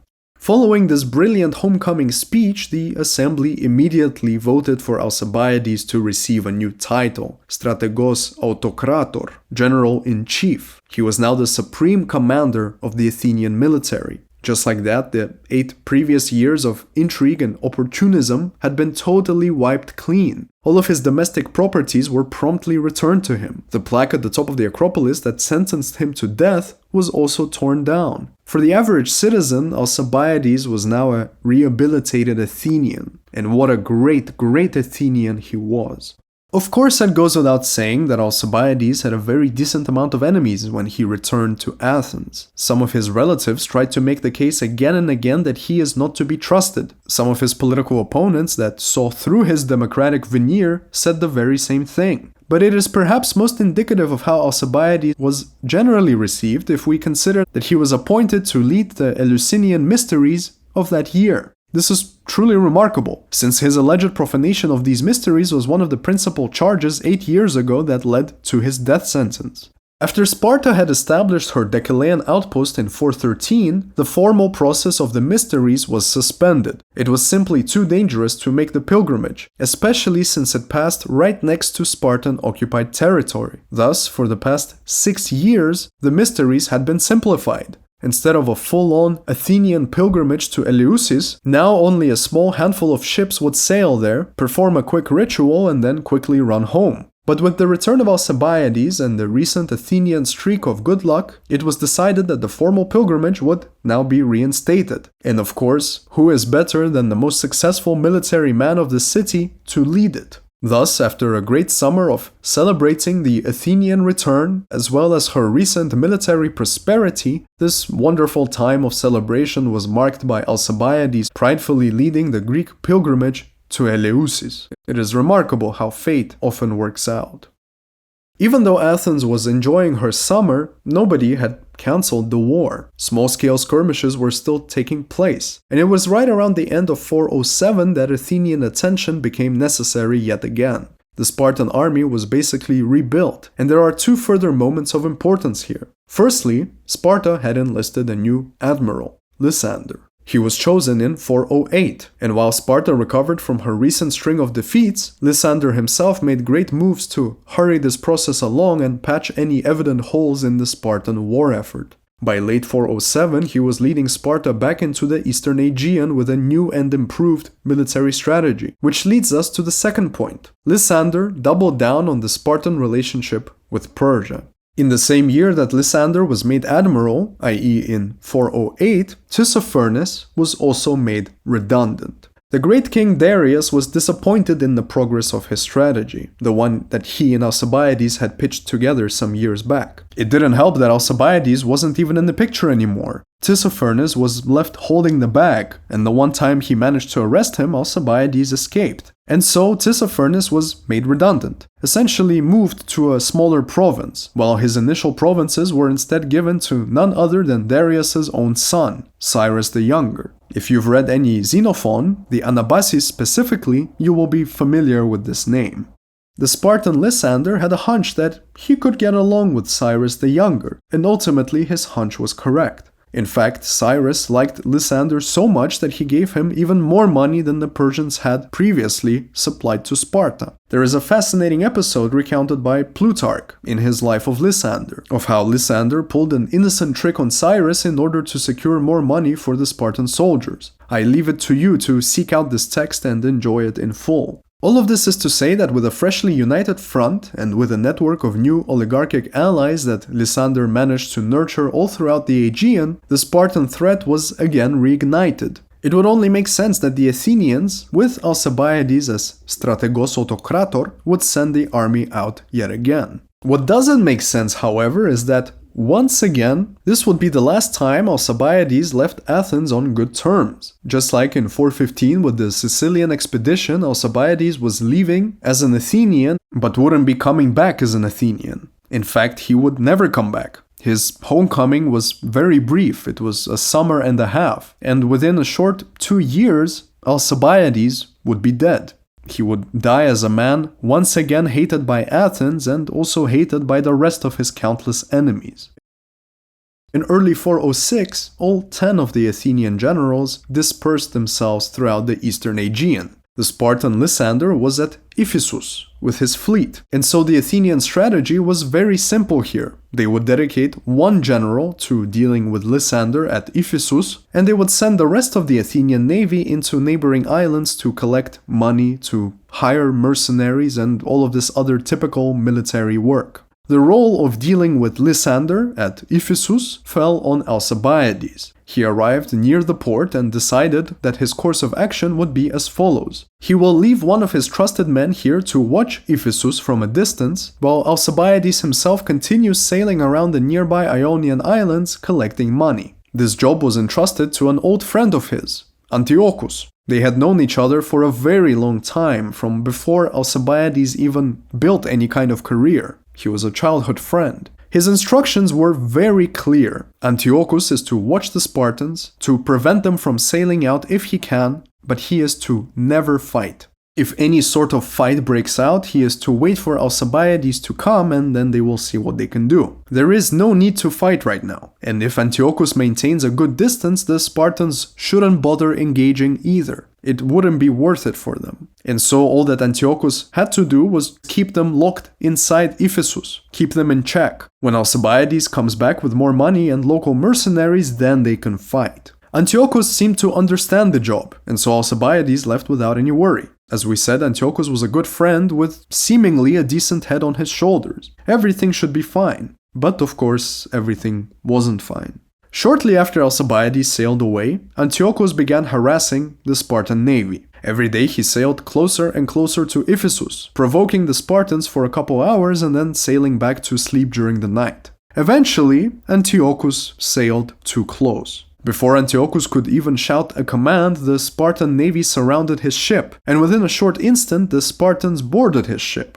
A few seconds later, Antiochus was dead. Every other ship that was left under the command of Antiochus, a whopping 80 of them, immediately engaged in a full-scale battle with the Spartan navy. But having been left without a proper general, and with the second-in-command Antiochus now dead, the Athenians basically had no command. The well-organized Spartan fleet quickly overwhelmed them. It is said that up to 23 Athenian ships were fully destroyed. The rest of them fled, one by one, all throughout the duration of the battle. One can only imagine what sort of gut-wrenching reaction Alcibiades had once he heard of this catastrophe, a catastrophe that he specifically ordered not to happen. After dealing a very decent amount of damage, Lysander quickly retreated the Spartans back into Ephesus. They holed up and waited to see what would happen once Alcibiades returned. Before long, Alcibiades and a handful of other generals appeared on the horizon, speeding toward the port. They were hoping to fight another battle in the wake of this catastrophe, to set the balance back in the Athenian favor. But unless Lysander was willing to sail out again, there was no conceivable way of mounting an attack. Sieging the port would leave their army very open for a long time, and it would get slaughtered during the approach. Lysander, of course, being a military genius, knew this very well, and so he did not budge out of Ephesus. All that Alcibiades really could do was just watch the Spartans from sea, amid the ruins of the Athenian ships. Thus, it was now up to Alcibiades to try and change the plan accordingly. Already by this point, however, news of this catastrophe that happened under Antiochus had arrived in Athens, and the assembly posed a very good question. What in the name of Zeus was Alcibiades thinking? Why did he leave some untrained, unqualified soldier in command of a massive fleet of 80 ships? Where did he go during this time? Why wasn't he attacking Ephesus? The Athenians back home could not understand the finer nuances of the battlefield.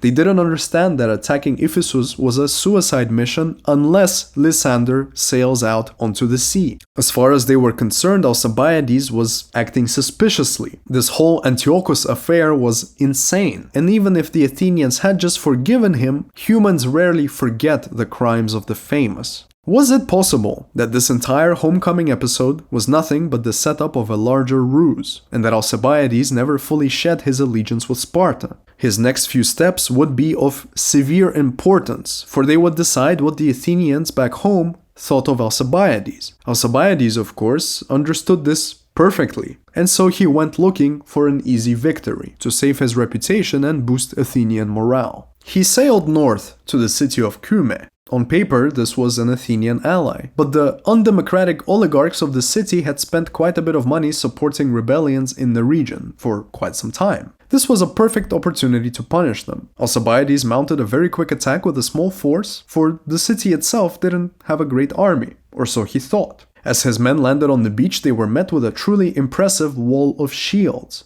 Somehow, Kyme knew that they were coming, and being familiar with Athenian punishment tactics, they prepared themselves accordingly. Just from a pure glance, Alcibiades knew that his men had no chance, and so he had to go looking for another quick and easy victory. This was very bad for Alcibiades, and it only got worse. Back in Samos, the very same place that vouched for Alcibiades in 411, a slaughter had almost occurred. It was by a stroke of luck that the surely triumphant Spartans pulled out at the last minute and decided not to sack the entire city. But this luck did not extend to Alcibiades. The people of Samos very quickly made a conclusion. Alcibiades was failing in his war effort. The Spartans are evidently leading the charge here. They are invading and leaving freely, while Alcibiades is on the back foot. All of his reactions are inadequate, and he seems to be changing his focus constantly. First he arrived at Ephesus, then he left Antiochus. Then he came back and decided he will not attack Ephesus, and now he sailed to Kyme. He is not attacking Kyme. What is he doing? This conclusion was brought by messengers to Athens from Samos, and so the Athenians were very well aware of what Alcibiades had been doing. How he arrived, stood around a little bit, then left somewhere else, then came back, then left again, and ultimately achieved nothing. Again, they did not understand the finer nuances of naval warfare. It is easy to criticize a war effort from the comfort of your home. With all of this in mind, and especially the situation with Antiochus, the assembly quickly announced a new decree.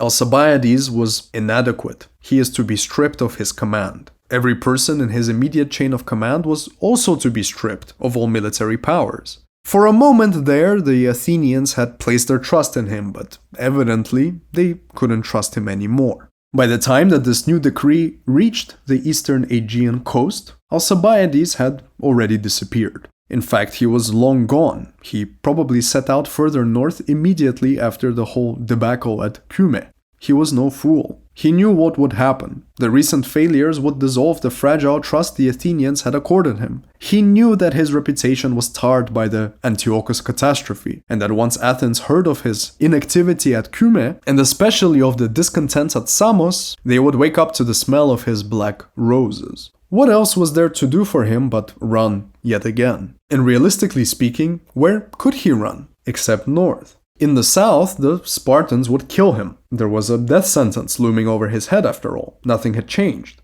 In the west, the Athenians would drag him before the assembly and probably find charges to sentence him on very soon. As we've said before, the Athenians were very quick to remember every convenient mishap and pile on and on. In the east, Alcibiades would get arrested again on orders of the great king, and he would probably be sold as a hostage back to the Greeks, where they would sentence him to death and kill him as a traitor regardless of which side he goes to. The north was really the only place he still could go, north to the Thracians.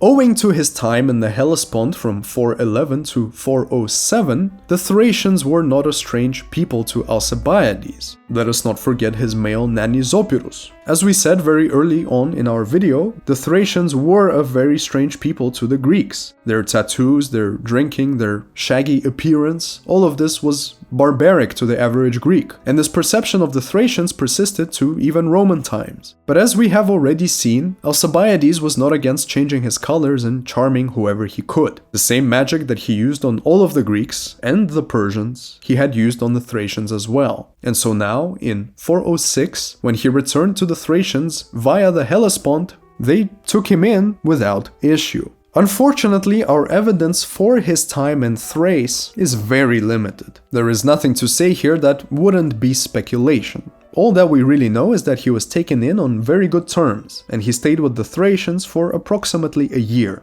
There was one singular sighting of him during this time. It allegedly occurred right before the battle at Aegospotamos in 405. This was the last major battle of the entire Peloponnesian War, and this was the battle that confirmed the defeat of Athens in the entire long conflict. As a result of this major battle and major Athenian defeat, Athens would surrender in 404, and her government would be replaced by a Spartan oligarchy, the infamous 30 Tyrants. One of these 30 tyrants was the Socratic student Critias, and I personally do subscribe to the theory that Socrates was primarily found guilty due to his relationship with Critias. Both Alcibiades and Critias were ultimately blamed on Socrates, and thus he was executed as the intellectual breeder of these kinds of men.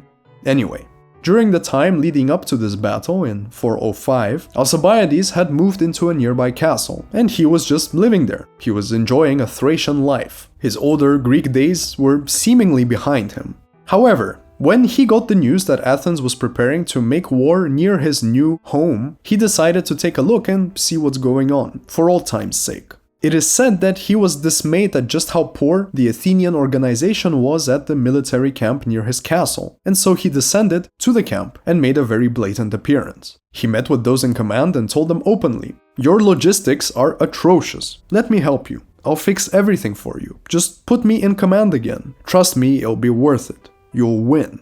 We have to make a very fair assessment here. Alcibiades knew this region well. He had spent 4 years making war in it, and now he lived here as a Thracian. In a vast majority of cases, his military strategy was also very sound. He was a good general. Many a modern scholar wholeheartedly believes that the Peloponnesian War would have went radically different had Alcibiades not been banished in 415. If they gave Alcibiades the full reins in Sicily instead of splitting the war effort between 3 generals, the Athenians most probably would have been victorious. This victory alone would have changed the entire trajectory of the conflict. But unfortunately, we will never know. Fate did not want it that way. Fate instead wanted Alcibiades to play the archetype of the chameleon.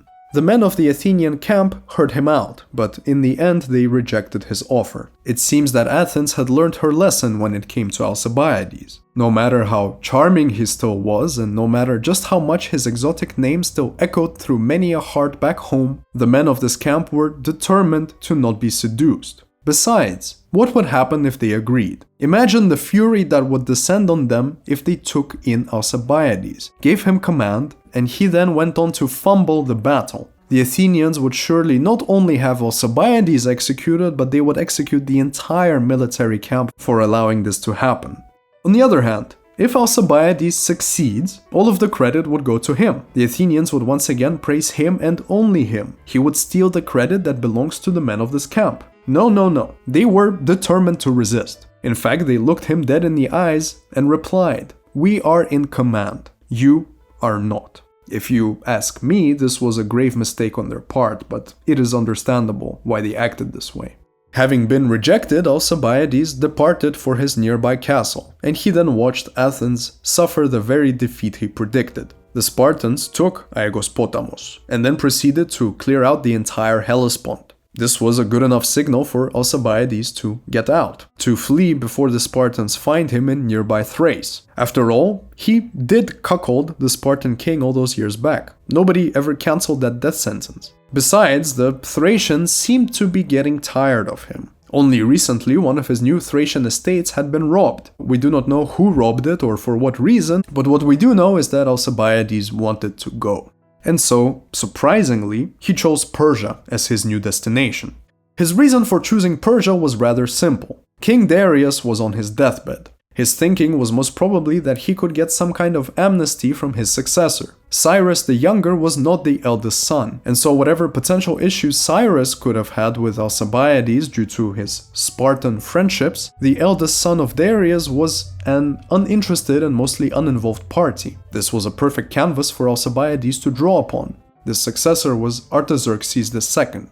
What made Artaxerxes even more perfect as a candidate for Alcibiades is that his younger brother Cyrus had tried to kill him when he first ascended to the throne. In fact, Cyrus was arrested for this attempted murder and ensuing coup, and he was only released due to the pleas of their mother. Cyrus's release meant that he could recuperate and try to murder his older brother once more to take the throne. Due to all of this, Alcibiades probably had the perfect in with the great king. He could bring evidence of yet another plot against him, advise the king on what should be done against his little brother, and thus be granted political asylum. This scheme would have been perfect, since it would ostracize Cyrus even further from the great king, which by extension ostracized his best friend Lysander, which then again by extension ostracized the Spartans as a whole, meaning that Alcibiades would be safe from Spartan influence within the Persian court. Maybe if Alcibiades became friendly with the Persians would convince the Spartans that the death sentence should be dropped. Ultimately, we do not know what plan Alcibiades had in mind, but there were many potential plays here. And so, Alcibiades needed somebody to vouch for him to the king. He needed a Persian. The last time that he saw Tissaphernes arrested him and kept him locked up for a month. Thus, this was probably not the Persian he should go to, and anyway, Tissaphernes was now mostly redundant as a person of influence. Thus, Alcibiades had no choice but to turn to the only other Persian he knew personally, the rival of Tissaphernes, Pharnabazus. If you remember, Pharnabazus is the one who suggested a blockade of the Hellespont. It was Pharnabazus and Tissaphernes who competed for which strategy the Spartans should choose. Even though Pharnabazus and Alcibiades weren't close, they nevertheless had no grave issues between them. They were political acquaintances, and so convincing him to help was worth trying. Pharnabazus agreed to meet with Alcibiades, and he seemed to be completely open to taking him in. In fact, he even assigned him a piece of land that would pay him an annual salary, and he housed him in a compound built especially for Persian figures of authority. Alcibiades was promised an audience with the great king. All he had to do was wait for it in this new house, with what was essentially his own private court. All of this seems very great indeed, but naturally we cannot help but question the motivation that drove Pharnabazus. After everything they had been through for the past few years with Alcibiades, why would the Persians entertain him? Why would they entertain a man who had ran away from Persian imprisonment? A man who was sentenced to death by their Spartan allies? A man who had no pull with Greece anymore? The answer here seems to be quite an unfortunate one. Alcibiades got played. In Persian and Spartan eyes, Alcibiades served himself up on a silver platter. His reputation being that of a sly and calculated chameleon, Pharnabazus could think of only one way to keep him grounded. This was, of course, to shower him with gifts and empty promises until they decide what to do with him. And so, as Alcibiades settled down in his new, beautiful Persian house, the Persians themselves tried to figure out what they should do with him.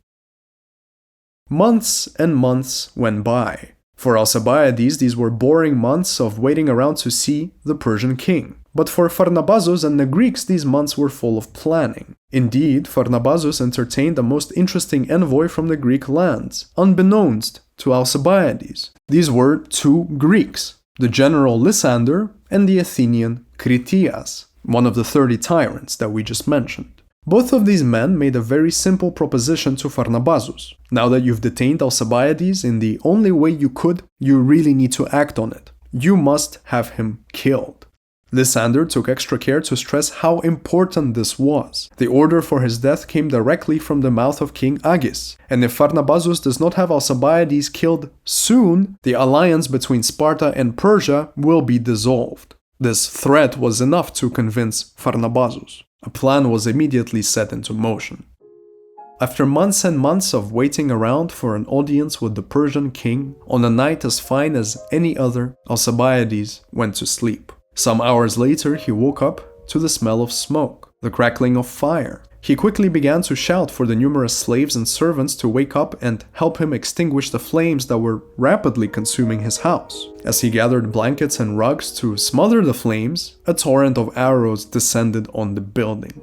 Alcibiades very quickly understood what was happening, but as he reached for his weapons, he saw that they were nowhere to be found. Someone had taken all of them while he slept. All he was left with was a short and ultimately useless knife, a knife that couldn't cut anything except food. Alcibiades took this knife, wrapped a blanket around his left arm to serve as a shield, let out a furious war cry, and ran outside. The group of assassins that waited for him in the dark saw him and fled. They were too afraid to fight him in hand-to-hand combat. Instead, these assassins shouted an order, and a fresh set of arrows whistled through the darkness. Alcibiades knew that there was nothing he could do. And so, to the background of orange flames lighting up the night sky, devouring his new Persian home, Alcibiades furiously yelled out one more time and ran head-on into the storm of arrows. They pierced his body and he profusely bled as the night engulfed him.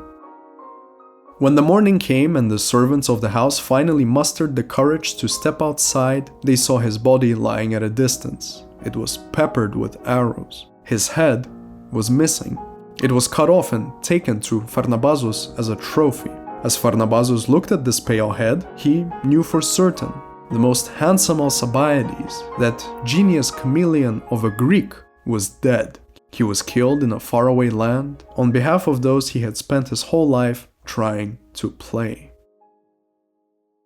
For me, the death of Alcibiades is the closing of a certain chapter of Greek history. What followed was an epilogue, and then a brand new book. A different Greece, really. Athens had lost the Peloponnesian War and was now ruled by Spartan friends, the 30 tyrants. Many old compatriots of Alcibiades died in the slaughters and reprisals of the 30. Athens would, of course, eventually recover. Sparta would begin to fade into obscurity, and only a century after the peaks of Alcibiades, Greece comes face to face with the Macedonian Alexander. Indeed, as R.F. Stalley writes in his introduction to Aristotle's Politics, by the time that Aristotle wrote this text, all of his reflections on the various political orders of the Greek world are nothing but an archive of the prior, long-gone century. Alexander the Great would make all of it obsolete, and the period between the end of the Peloponnesian War and Alexander is nothing but an interlude, or an epilogue, that opened with the defeat of Athens, the death of Alcibiades, and then the death of Socrates. I do not think it is right for me to conclude all of this by telling you what you should think of Alcibiades. Admittedly, I myself have a very high opinion of him. I think he is emblematic of the ancient Greek spirit, and yet I do not blame you if some of his decisions perplex you. The ancient Greeks as a whole tend to be like that. Instead, I would like to let Plutarch finish for me here, from his life of Alcibiades, the text that first introduced me to this character many years ago, and the text that ultimately made this entire video possible. I read for you now. Alcibiades was naturally a man of many strong passions, the mightiest of which were the love of rivalry and the love of preeminence. All of his statecraft and eloquence and lofty purpose and cleverness was attended with great luxuriousness of life, with wanton drunkenness and lewdness, with effeminacy in dress. He would trail long purple robes through the marketplace, and with prodigal expenditures. At Sparta, he was held in high repute publicly, and privately was no less admired. The multitudes were brought under his influence, and were actually bewitched by his assumptions of different modes of life. He had one power which transcended all others, that of assimilating and adapting himself to the pursuits and lives of others. In Sparta, he was all for bodily training, simplicity of life, and severity of countenance. In Ionia, for luxurious ease and pleasure. In Thrace, for drinking deep. In Thessaly, for riding hard. And when he was thrown with Tissaphernes the satrap, he outdid even Persian magnificence in his pomp and lavishness. At all events, as far as the people were concerned, they could say of him, "This is no child of Achilles, but Achilles himself." Thank you for watching, and I will see you next time.